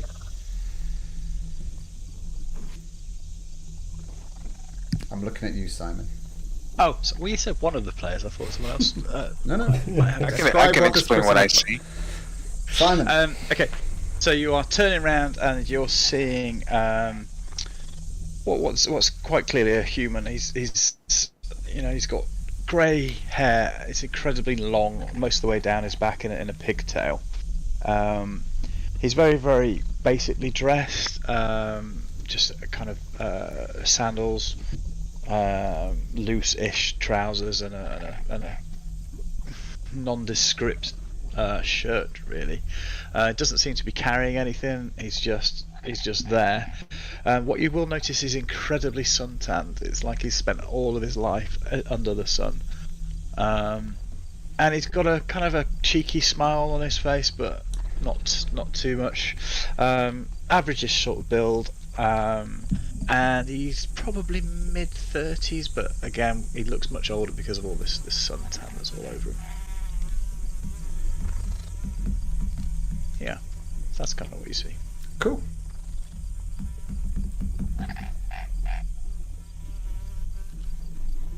Yeah, Vincent is still yelling. Hey, you there? Who are you? So the strange person is going to try and stealth into the undergrowth next to him. Okay. Make a stealth check. First roll for this character. Let's see. Set up the tone for it. Pretty good. Wow, just disappears into the bush. Okay, if anybody wants to try and track him, you can make active perception checks as you saw him. It's not passive, it's active perception checks if you want to try and trace this mysterious figure. Yeah, visiting you certainly try. Nothing gets past Caspian. Dude, thanks for the help earlier. Don't see many people trying to punch plants. It was quite effective. So he's going to step forward and be in an obvious place and say, I couldn't have you struggling, all that thing going on. I just had to help. I didn't mean any harm. I hope I didn't offend anybody. Do you often Are you all offend people by well? punching plants? Well, I'm not one for punching anything really, but you were in trouble, and I can't have people in trouble. Well, that's much appreciated, like I said earlier. Well, listen, let me introduce myself. My name's Jimmy Ducks. I'm a stranger around here, but yeah, I just happened to be passing at the right time, I think.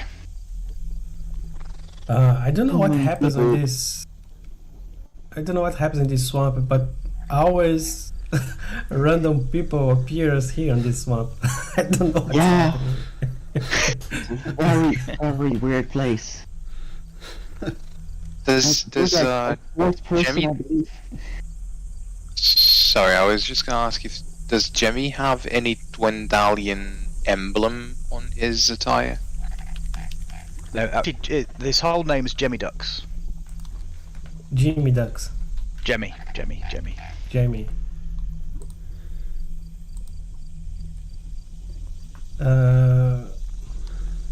Yeah, nice to meet you, Jamie.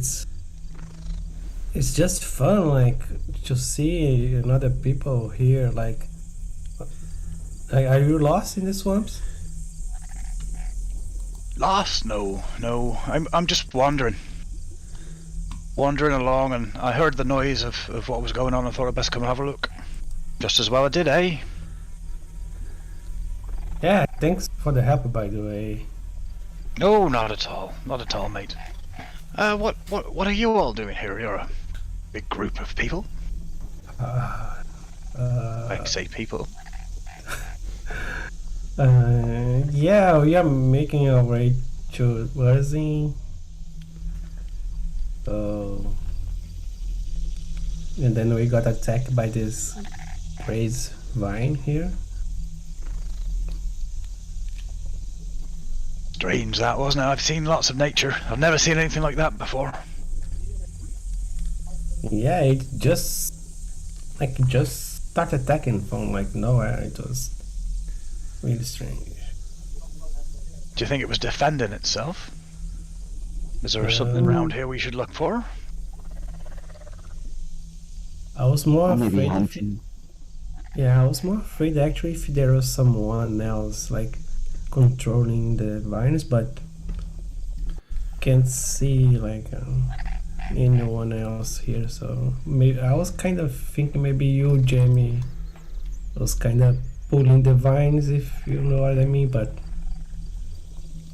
Pulling the vines? Is that some sort of strange saying from where you come from?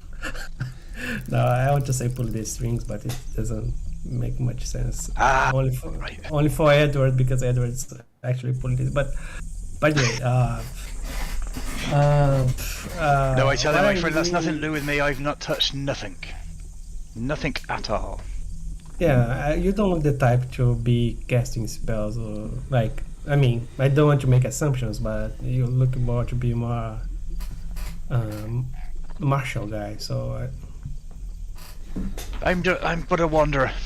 I've been everywhere I can think of across many seas and many places. That's all I'm interested in. okay. Yeah, I mean, if you're also going to Worthing, so you will be. I think if the group agree, I mean, I think you can tag along. But when he hears that Jemmy's, been on the seas and whatnot, Bog will wander over and say, "Hey, I've found myself on the seas for quite a while as well. What brings you out here in the middle of the swamp?" Many things, to be fair to you. So I've not been at sea for, I don't know, about 2-3 years now. Got shipwrecked. I'm sure it's happened to you a few times. If you're a sailing type, but you know how it is, mate. I got wrecked. I ended up doing some different things and learning some stuff that I would never have learned before. And now I'm just out, and I'm on the search for something. But yeah, this looked like a shortcut. Turns out, maybe not so short. But hey, I get to meet new mates, so that's good. And where are you coming from? I'm not so sure, to be fair, because I was on an island for a very, very long time, and then I got transported across when I was unwell. So I'm a bit vague, in all honesty. But hey, every place is the same as other places, isn't it? Really, it's what's absolutely around you now that's important. I have a question for you, Stranger. Og is confused, but nodding. Jemmy Ducks isn't actually that Shora, basically. Right. Yeah, he's a lot more comfortable on a ship or on the sea than he is on land. So he's not going to be necessarily able to answer those sort of questions very well. Sorry, Doc, I'll cut you off. Go for it. Oh no, you're good. You're good. Daku's going to approach the new man. He's gonna put on a fake smile, like, "Oh, nice to meet you, mate. Nice to meet you. You said you're from the sea, correct?" Yes, that's right. Just a question for you. Along your journeys anywhere, you ever encountered a man with two thumbs on one hand? What? 2 thumbs on one hand? No. Aye. What sort of person's that then? How could you have 2 Devil. thumbs on one hand? I've seen many a thing, but never that. A devil in a human form. Oh. No, can't say I have, mate. I think I'd remember that. Well, Do I need to look for this person? no. I'm asking new people that we meet. Kind of Okay. hidden for some people, but I understand. No, sorry, I can't be of help. all good. You plan on tagging along with us? Well, it's a bit dangerous around here, so it looks like you guys needs a bit of support, don't you? If you'll have me tag along for a wee while, I will. Well, it ain't just up to me, but if it were, you'd be on board. What do you think, Good on you, guys? mate. You traveling with us? I about you, suggest the we little move fella? before. I suggest we move before the whatever bigger vines there are in these swamps come back. And Edward moves towards the knight and says, "Well done, Alexander." And he becomes just a puppet again, and he puts it back on his strap again on his waist. Bog's gonna go walk up to Mac and be like, "Mac, did you meet our new friend Jemmy?" And like usher him over to Jemmy. Yeah, have a conversation. I knew someone was going to do that. It's my sort of trick. Good on you. Hello. Hello, strange person. Thank you very much for coming to help us. Oh, you're fine there, mate. You're a really strong little thing, aren't you? I saw all that fire coming out of you. I was very, very impressed. It's very kind of you. I kind of like this Jemmy Ducks. Why are you called Jemmy Ducks? Well, that's not quite actually my name, you see. On the ship, that was my job. What do you mean? Well, I looked after all the birds and the poultry. Look, anyone else wants to join in at any point, by the way? It's really amazing how they're finishing each other's sentences. Yes, It's just love. Well, Yeah. we are excited to have both of you here with us together for a long time. yeah. I think you two deserve are not related by any means. Like you look alike. Maybe we are. Do you remember a woman called Sherilyn? I can't say I do, mate. Can't say I do. But there's been a few. Anyway, we shouldn't stand here talking all night. Are we, where did he say we were heading? We're heading to Urzen. We have a very important person to bring there, and we keep on bringing up stragglers, but so far so good. I haven't heard from you, Caspian. What's your opinion on this new person we're dragging along? Well, I believe this is the third person we have randomly encountered, or fourth person. I'm sorry, I lost count, in the swamp. And so far, they've been mighty helpful. I don't see a problem with this one.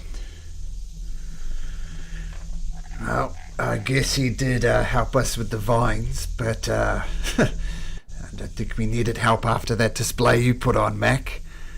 But I suggest we get pressing on, and we got to get Bolbara back to Urzen. And of course, there's a reward waiting for some of you, for Edward, Vincent, Caspian, and Mac, I think.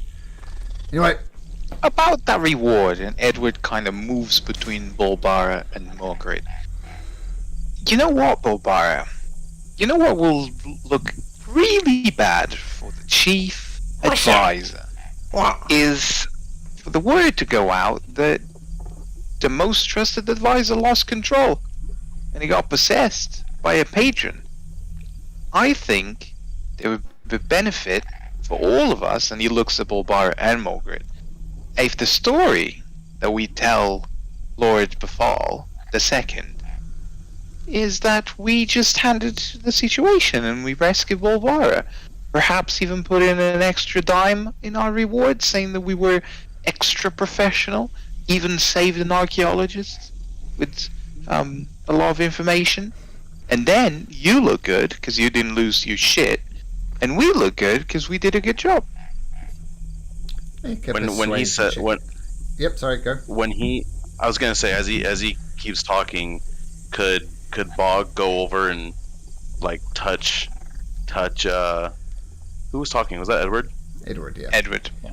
Touch Edward's shoulder and just kind of like nod along with him, but cast enhance ability to give him Eagle Splendor for advantage on charisma. Sure, absolutely. Oh. Yeah, so you come on and tap him, enhance ability. So yeah, make your persuasion check at advantage. Oh, I don't know why that's HP, but yeah, Eagle Splendor. That was one. Oh, okay. And the next one at advantage. 13. Yeah. Well, let's see. I am the trusted advisor, and people respect my words. I think it's a good idea. Let's make the story that I was captured by the Dwindlian Empire, tortured, and you guys saved the day, and we won't mention the darkness form at all. What do you think, Mulgrid? I'm not a political player by any means, but sounds good to me. I think we can convince him to put in, let's say, an extra 100 gold pieces. That sounds good. And Mogrid, you're smarter than you look. And Bog will say, "That's good. That allows for a couple of us, newcomers who helped out to get a little bit of gold too. Thank you. Thanks, Edward." Just business, I know what I'm doing here. Well, He winks at Caspian. Thumbs up, like it's working. Caspian that- just sorry. shakes his head like, this is not what I meant. But okay. So you gather up with this new companion, Mr. Jimmy Ducks, and now under the firm leadership or firm direction from Bolbara, you make your way safely back to Urzin. Though, let's say Urzin isn't actually there. You discover Urzin's moved on a little bit and is more down here. Is there anything people would like to do on the way back? Nope. I guess real quick, Daku's just gonna tap Mac on the shoulder and like, mate, you did good today, but just in case we get into another situation like that, he's gonna hand him a sheathed dagger. Oh, thank you very much. This is nice. Oh, I could use this for lots of things. Okay. Okay. I'll All good keep hold of things, it. I'm hoping. Okay, so you make your way back to Urzin, once again under the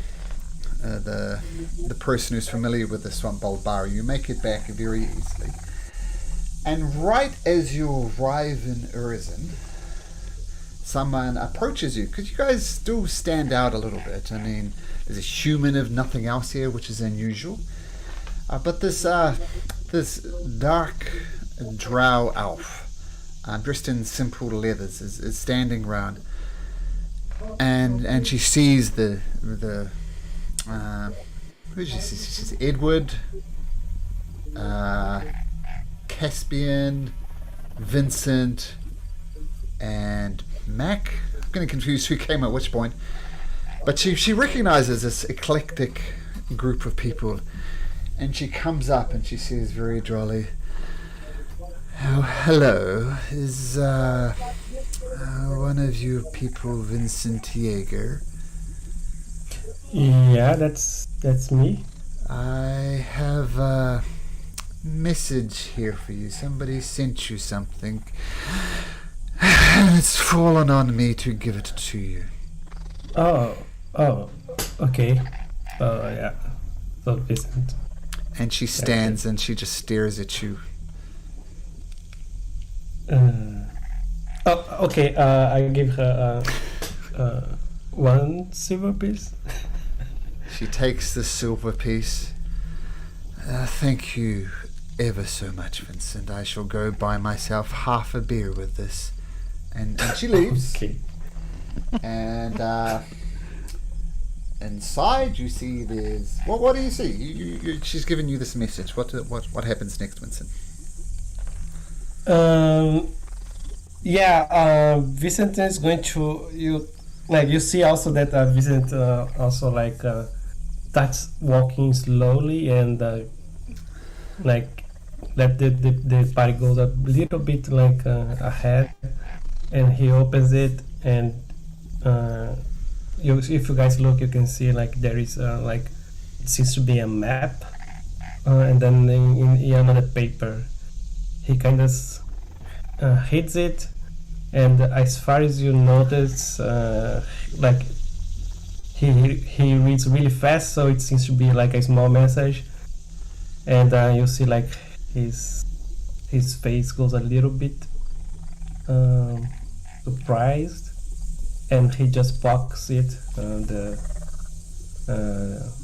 message, the map, and look at the party, and if you guys are looking, he just gonna look back and give a little smile,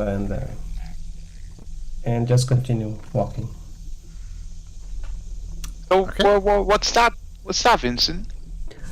What? That. A map. What's that? Is that then where we next headed? Oh, no.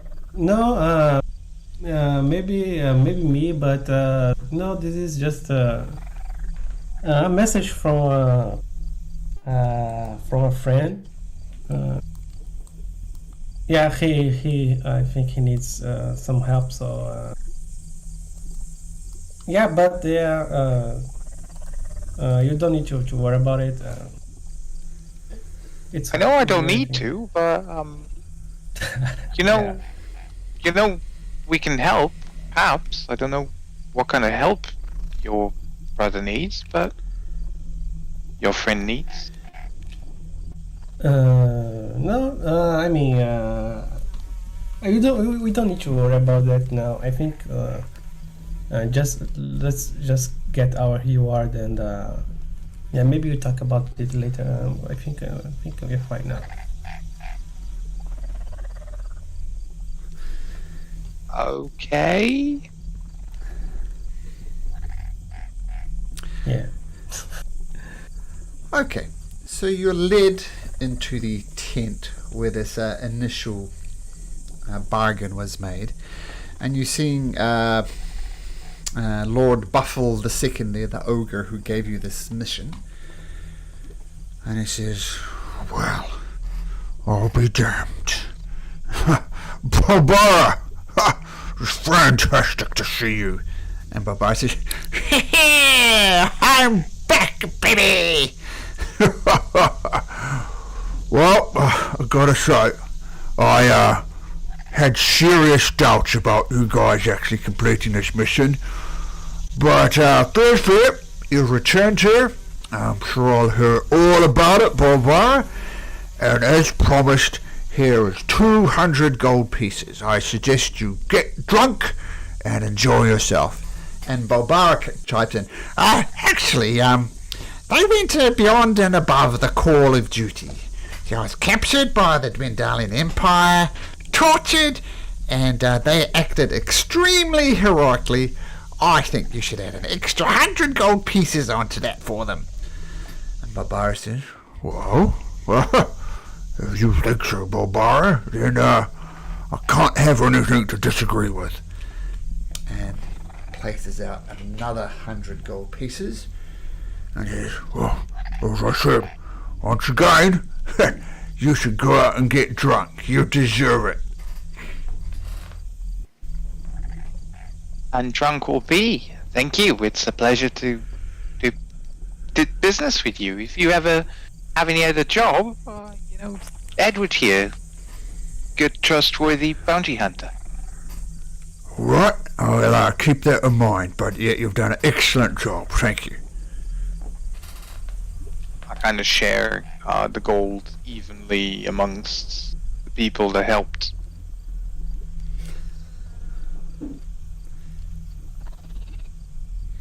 Which would be How many of us everyone are- except Jimmy? Yeah, I look at Jimmy and like, sorry, it's nothing against you, but really this was a business between us, and then you kind of like just tagged along for the last leg, and it feels like if I give you some, I'll be taking from everyone else. That kind of like lost blood and sweat, and I don't really need to explain myself here. You understand, right? Yeah, and Jimmy Ducks is just going to sort of raise his hand slightly and that kind of, yeah, I know it's fine. Don't worry about trying to explain these things to me. It's okay.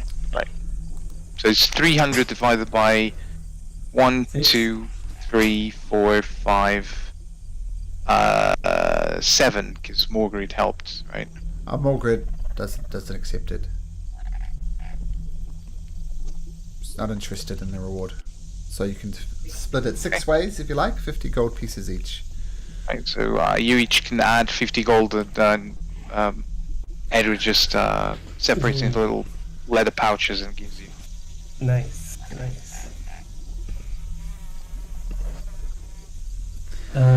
So this time's gonna say. So we still have that code. So how are you gonna guys do it? You guys wanna roll some dice to see who stays with the code? You guys can figure that out. I'm good. What was the code again? Could you link it? Yep. Hunters. Sorry. It was leather armor that gave the ability to do some extra damage 3 times a day, I believe. And it was magical +1 leather armor.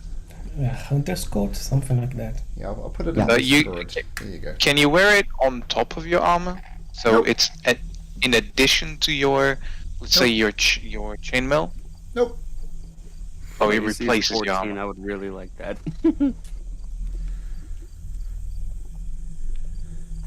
We roll.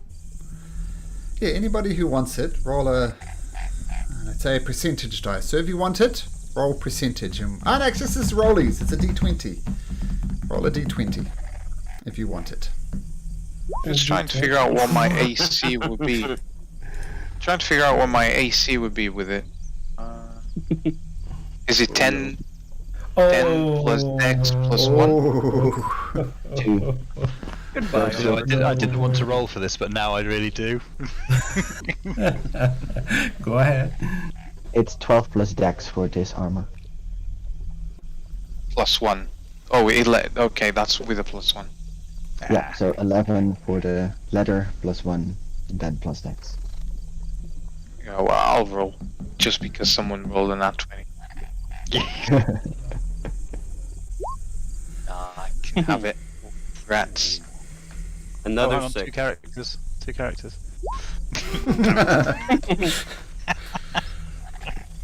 oh. 3 Vincent. 6s. Oh, Vincent Was dominates. D6. Yeah, with 6, 6, 6, 3, and a natural 20. So, Mr. Jaeger, feel free to add a Well- hunter's coat to your character. If all the other 4 add all their numbers together, they get 21, so that regard. Well, if you want to take a Shit, pair we're of doing scissors, cut it up. Okay, Hunter's Code. Fun fact, like 5 people rollies, and one of them just not beat all of the others together. Yeah, it's a great roll in conjunction with some terrible rolls. Vincent, what's your AC with that? Is it less?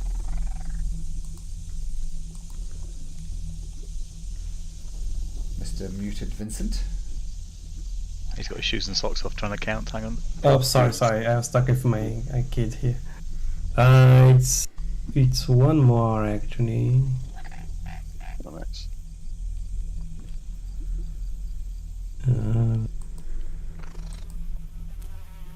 Yeah.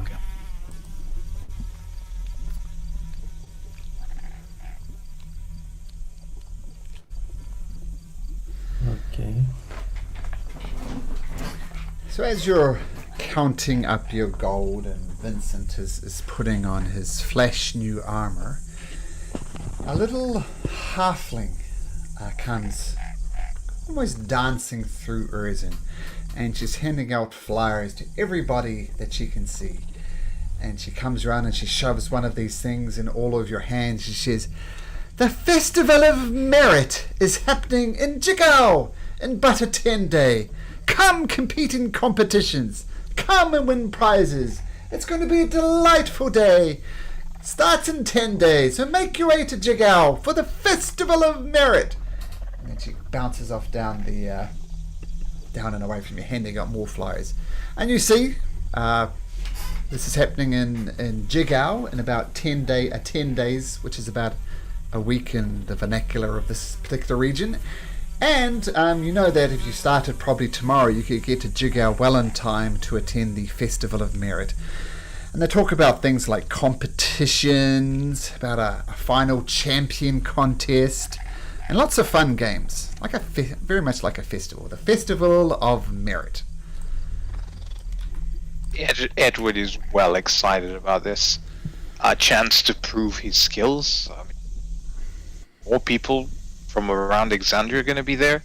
It's just good publicity. So, what do you guys think? We drink our rewards our way there.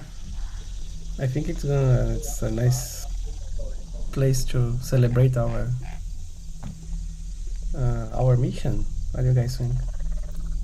Definitely, I it's think also one of the closest civilized places. Civil. What do we know about Jigow?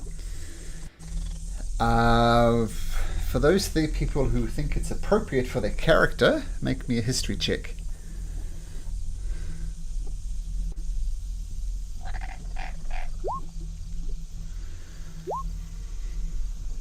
Bog, you're not sure. Caspian. Where's Jigow exactly? What is So- Jigow? What is I Jigow? heard there was some kind of museum. Yeah, who is Jigow? Yeah, who is Jigow? So what you know about Jigow, Edward, and you can relay to the rest of the party as well. There was originally a bunch of coastal villages there, and they've all kind of amalgamated to form Jigow. Originally, it was mostly orcs and goblins, but now, even in the Jorhasian territory, there's still some humans there as well, and quite a few drow. The village itself is divided up into 3 major areas: the Meatwaters, the main dock areas on the shore of the Ifalon rivers, and the Wet Walks, a collection of houses on stilts closest to the wetlands. And, this is what it mentions on the flyer, an area called the Jumble inside of Jigow, which is the most densely populated region of the cities, where houses are built among giant mangrove trees on the banks of horizon-back turtles, used as travelling homes. And the Jumble itself is very much the heart and soul of Jigow. And that's what you know, Edward.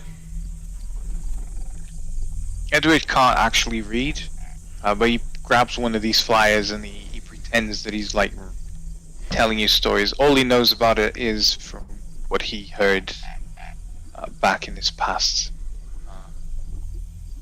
But yeah, I've heard loads of stories about this place. We must go. I mean, all sorts of people from all around Exandria meet up at this coastal city. It's a great place to find adventure, and please, guys, let's just all go. The journey by myself will be so boring. We can keep ourselves company, safe.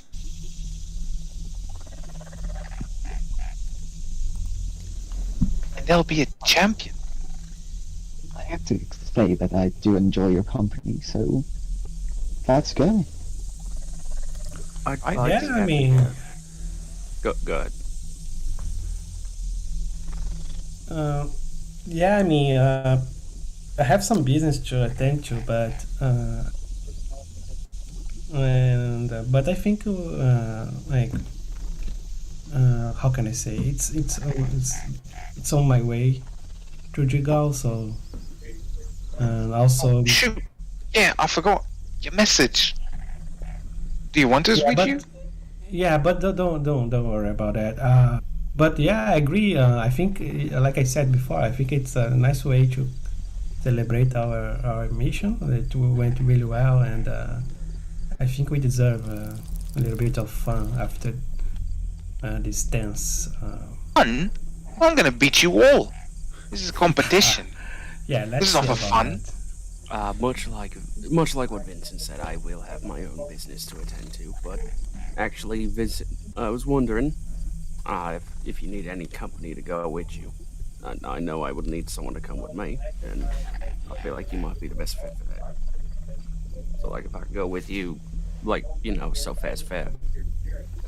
Unless, what I'm trying to say is, like, can I get you to accompany me, like, either before or after your business? I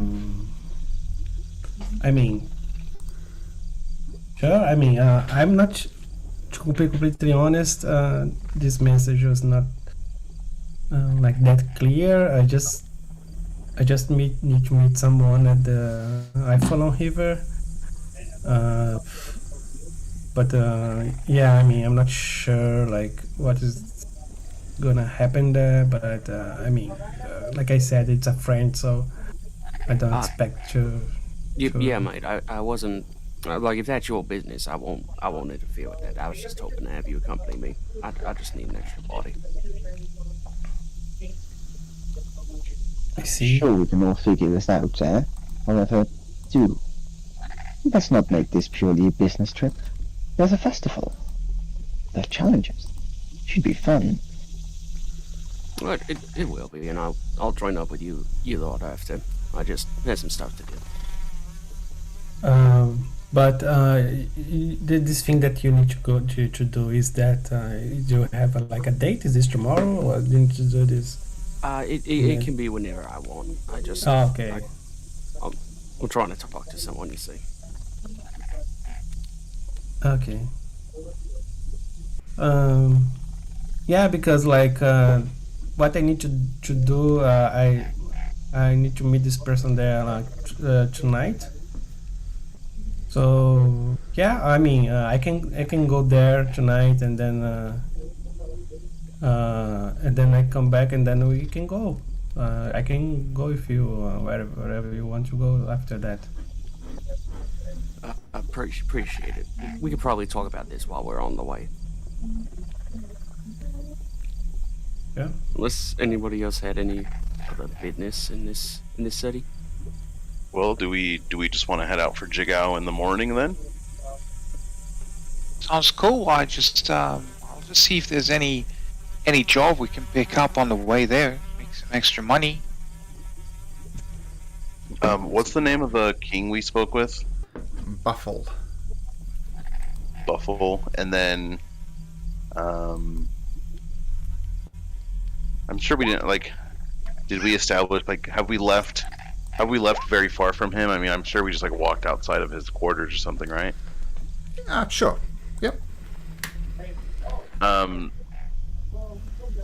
Bog would just maybe try and get more grid and walk in and just ask Lord Buffalo if he knows of anyone who needs anything on the way to Jigow, just so we can be productive while we're on the way and maybe make some more coin. If not, that's okay. Just wanted to check. Lord Buffalo responds and says basically that he has nothing that needs to be transported to Jigow. In fact, they did have a whole lot of goods to be sold in the Festival of Merit, but they've already left and are on their way. If it had been here a couple of days earlier, the job would have been there, but unfortunately it's been shipped already to Jigow. Okay.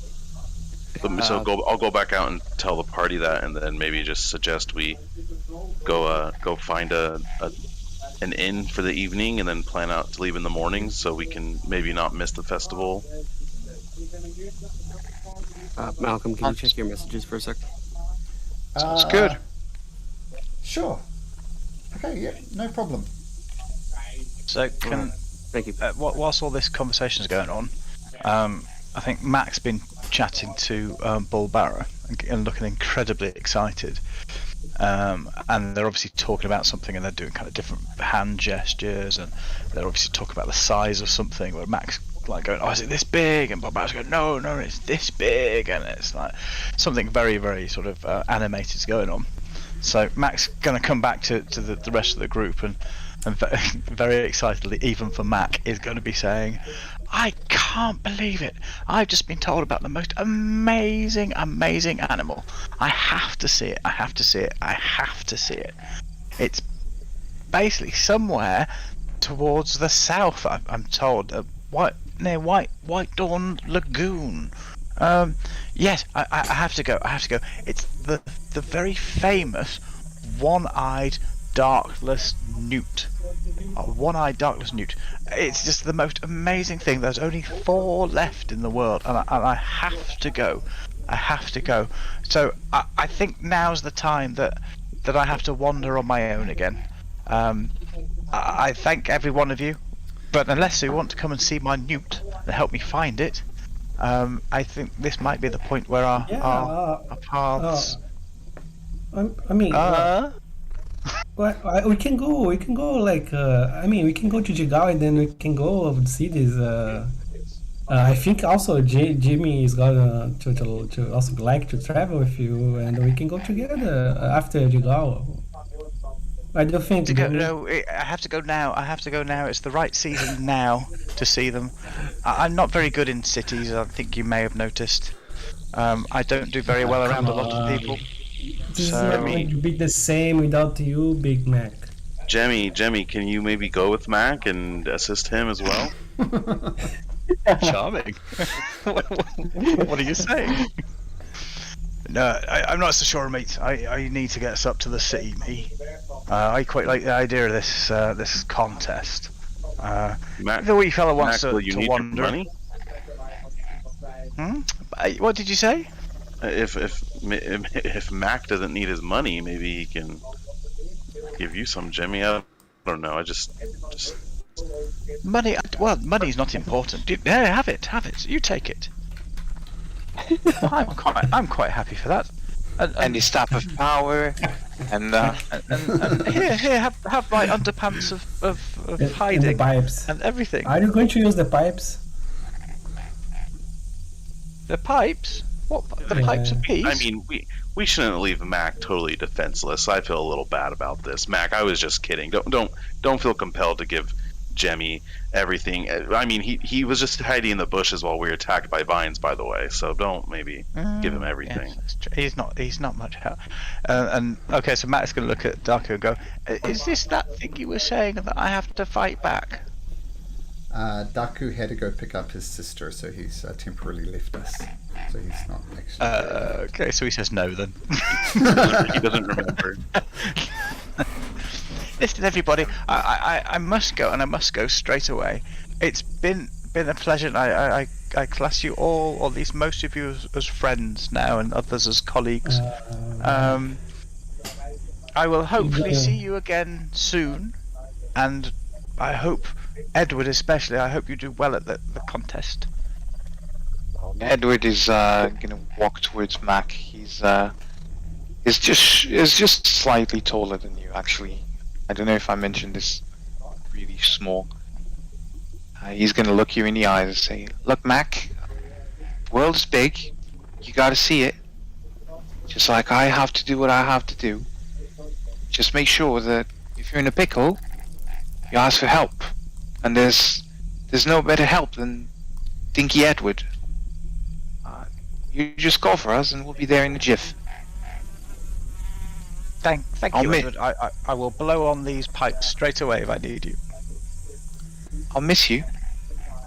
Please don't I'll miss don't get lost. Don't follow the first spider that you see has a different shade of purple. Purple ones are And the best. keep blowing on those pipes. They're useful. I will. I appreciate your advice. I like you, and he hugs you. Like No, I like Hug. you. And It's back over you. Bog wipes away a Shed. single tear. sheds a tear that quickly evaporates over the heat of the moment, and gets back to the rest of the party and grabs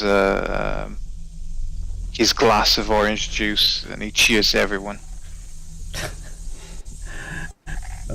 So with that, Mac will start to walk away, and just as he gets almost out of sight, he'll turn around and do a really huge curtsy, a little wave, and then disappear off around the corner. And Mac moves on to a life as an NPC. But who knows, you might meet up with Mac again.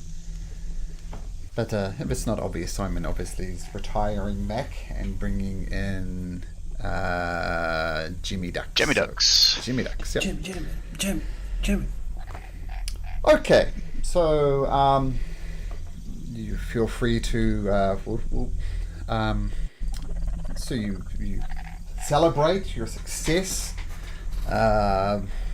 Margaret is there. He shouts you all beers. You have a good time, or orange juices, depending on your preference. And the next morning comes.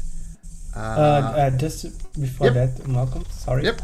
Vincent, like as the night starts to fall, he's just going to say to the next person, maybe Bog, maybe Daku or Caspian, and say, "Hey guys, about that thing that I said in the message, I have to take care of that tonight. So I guess I see you guys in the morning here. If not, then I meet you guys in Jigow, okay?" Wait, you're leaving now? Can you make it to the Ifalon River and back in one night? No. Maybe no. But I mean, it's not specifically on the iPhone. I don't know. It's just how can I say? Just a reference, because like the map is like the point of the meeting is kind of more before a little bit, like the river, just a little bit. So I mean, I guess. But yeah, like Vincent thinks that he can make it. He's gonna say, if he's not able to come back in the morning, he's going to head towards Jigow, and then he's going to meet you guys there if he's not back. Oh yeah, you know you. I just hope you know what you're doing. Don't seem to know Yeah, what our guys. help. Yeah, I mean, I need to take care of this. Yeah, don't worry about it. If I'm not here in the morning, then we see each other in Jigow. Okay? Edward is a bit naive, but at this point, I think he would suspect that something is not going right. Can I just run inside to see? Sure. Perhaps this is more serious than what he transpires, and we should follow him. Mm-hmm. Natural 1. Oh, yeah, he's on the level. Just something. Well, Yeah, he has something to do. That's normal. Yeah. So guys, yeah, that was nice, but it was just a warm up. Okay, we are continuing our celebration at Jigow. So, yeah, guys, see you then tomorrow, and then Vincent disappears in the swamp.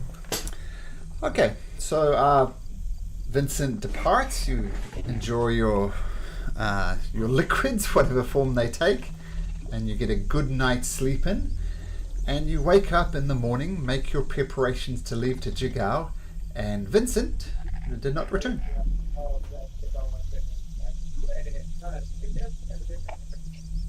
Oh, he did say that this might happen. Yeah, Did you guys say we wait for a little longer, or just go? Meet him in Jigow, right? I think we just start making our way. Please don't say it. No, I almost said it. Oh, there we go. There it is. Now, Malcolm, I have a question for Yes. you. Is it Bog, before he met the party, came up from Draconia, came up north, and then a couple people split off to Urzin, and then got lost in the marsh. So he's been traveling in Jorhoth for a little bit. I'm curious, would he have seen yet? Do you think it's common enough for there to have been a moorbounder at some point? I'm just curious in terms of. Yes, you would Okay. have seen wild ones and Asarius as well. Definitely, you can buy more bounders here. Because of the mobile nature of Urzin, though, more bounders are not really available here. Like they're pack Sure. animals, but they got the horizon back daughters. But yes, more bounders, but not just in Urzin, just because it's such a mobile place and you need pins. Gotcha. and I just stuff. was wondering. I had the thought the other day about wild shaping into a moorbounder at some point, and I thought I've been traveling into Jorhoth, so it would make sense. Yes, you've definitely seen a moorbounder. I thought you were thinking about purchasing ones to get to Jigow, but you know moorbounders.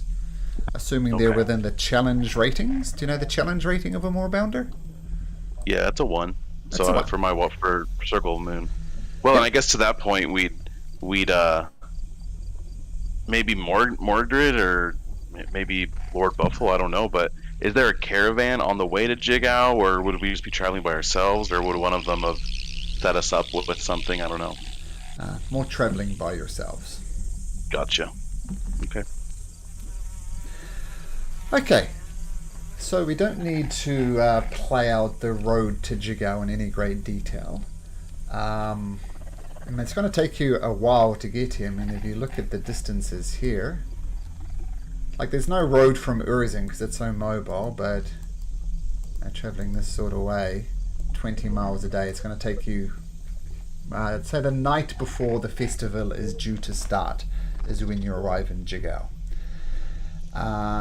So I'm just going to fast forward to Jigow unless anybody wants to do anything along the way, any conversations you need to have, but I'm not going to draw out the travel to Jigow.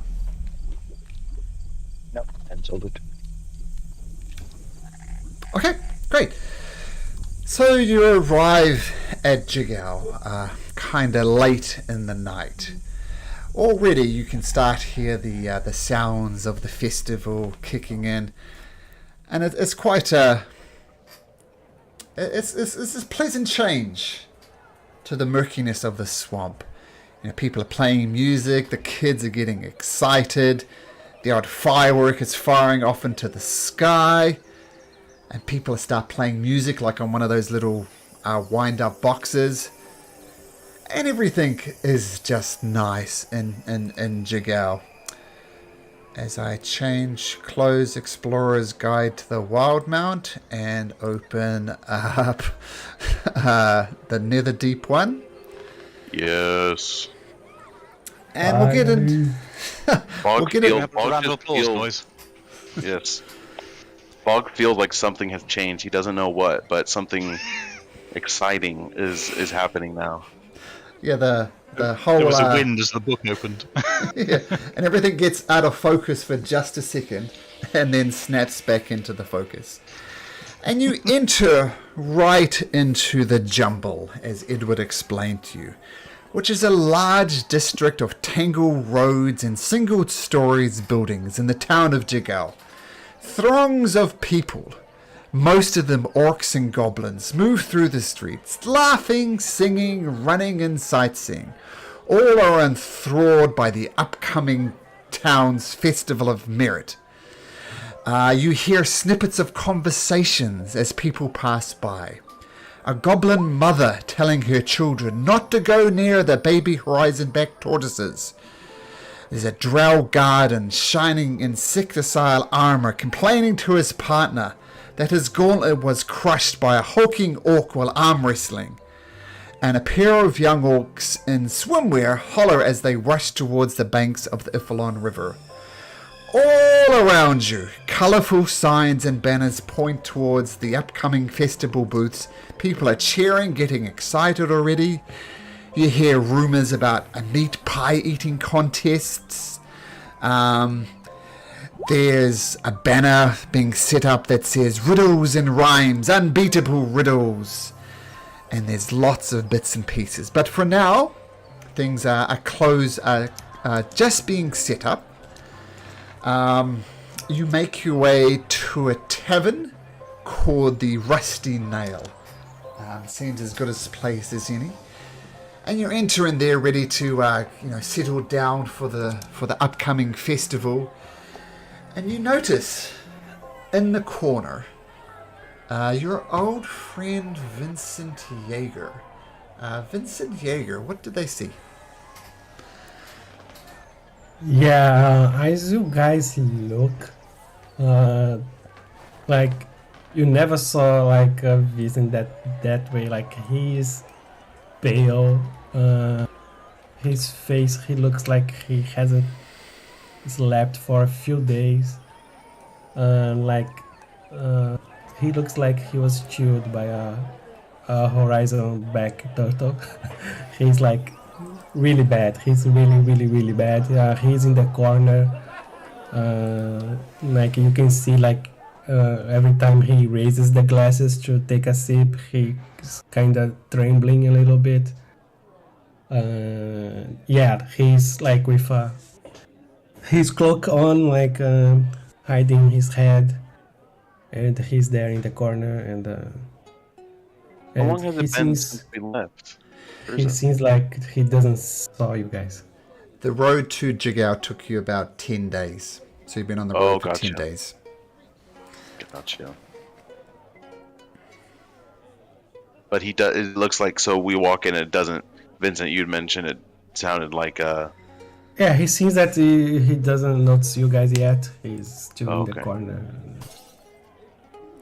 I'll like nudge Caspian or Edward and be like, "Wait, is that Vincent over there?" Or Jemmy.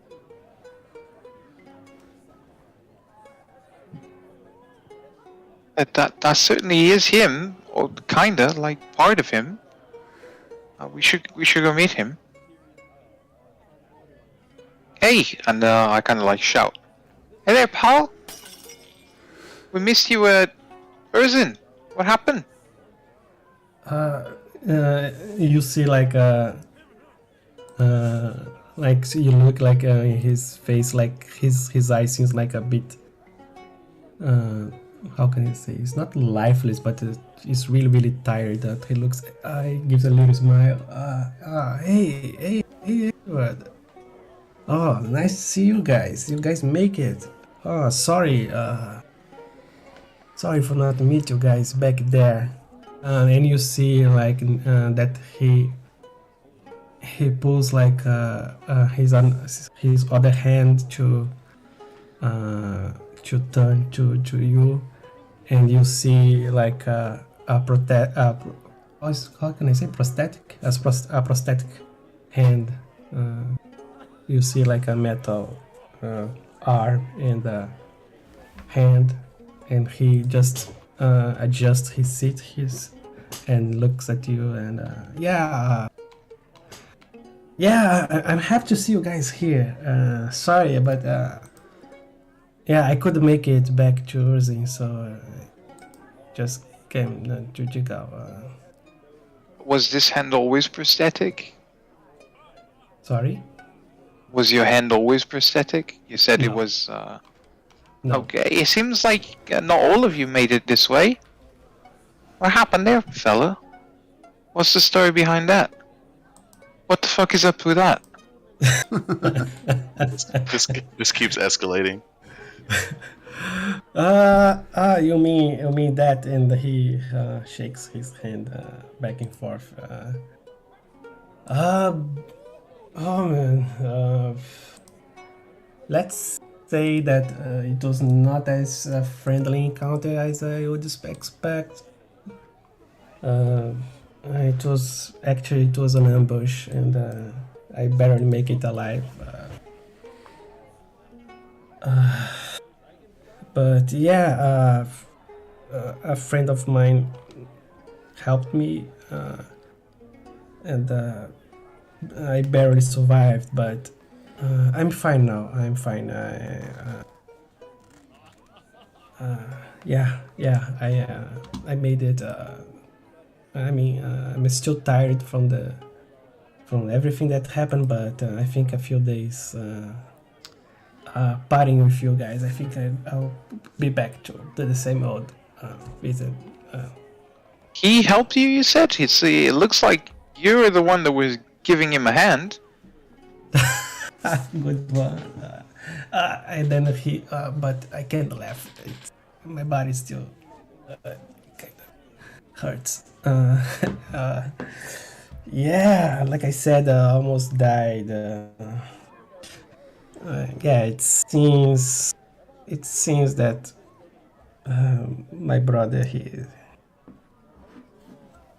it seems that he doesn't like me anymore. And then we had a little argument, and yeah, I mean, he got better than me. Seems I was always the better fighter, but it seems that he learned a few tricks, and yeah, that happened. But yeah, I'm glad that you guys make it. I was kind of worried, but yeah. Just so everyone understands, is this matter closed, or is he gonna bite you in the bum later on in the future? And by biting you, is if you with us, he might hit us as well. What do you mean, the hand? I think that's clear that that's not coming back without any divine intervention. I mean, No. your brother, did you finish matters there with him? I mean, he thought he finished, and he thought he. I mean, I was dead, practically dead there. So he just left.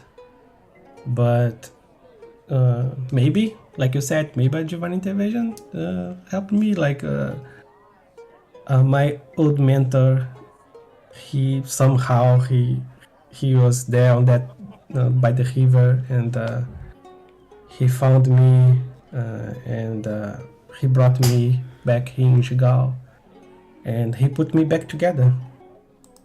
And now I have this thing here, and he taps it, it does a clink sound. And yeah, I mean, it's not like my heal hand, but it's functional. I can still fight. I'm getting used to it. Oh, let's see about that. I'm glad you're here, even though in one piece. I hate to be the one to tell you, but I told you so. You could have just asked for help. Yeah, but yeah, I didn't. Like I said, I didn't think it was going that way. I mean, it's been a while since I saw my brother, and I mean, we didn't had any problem back then.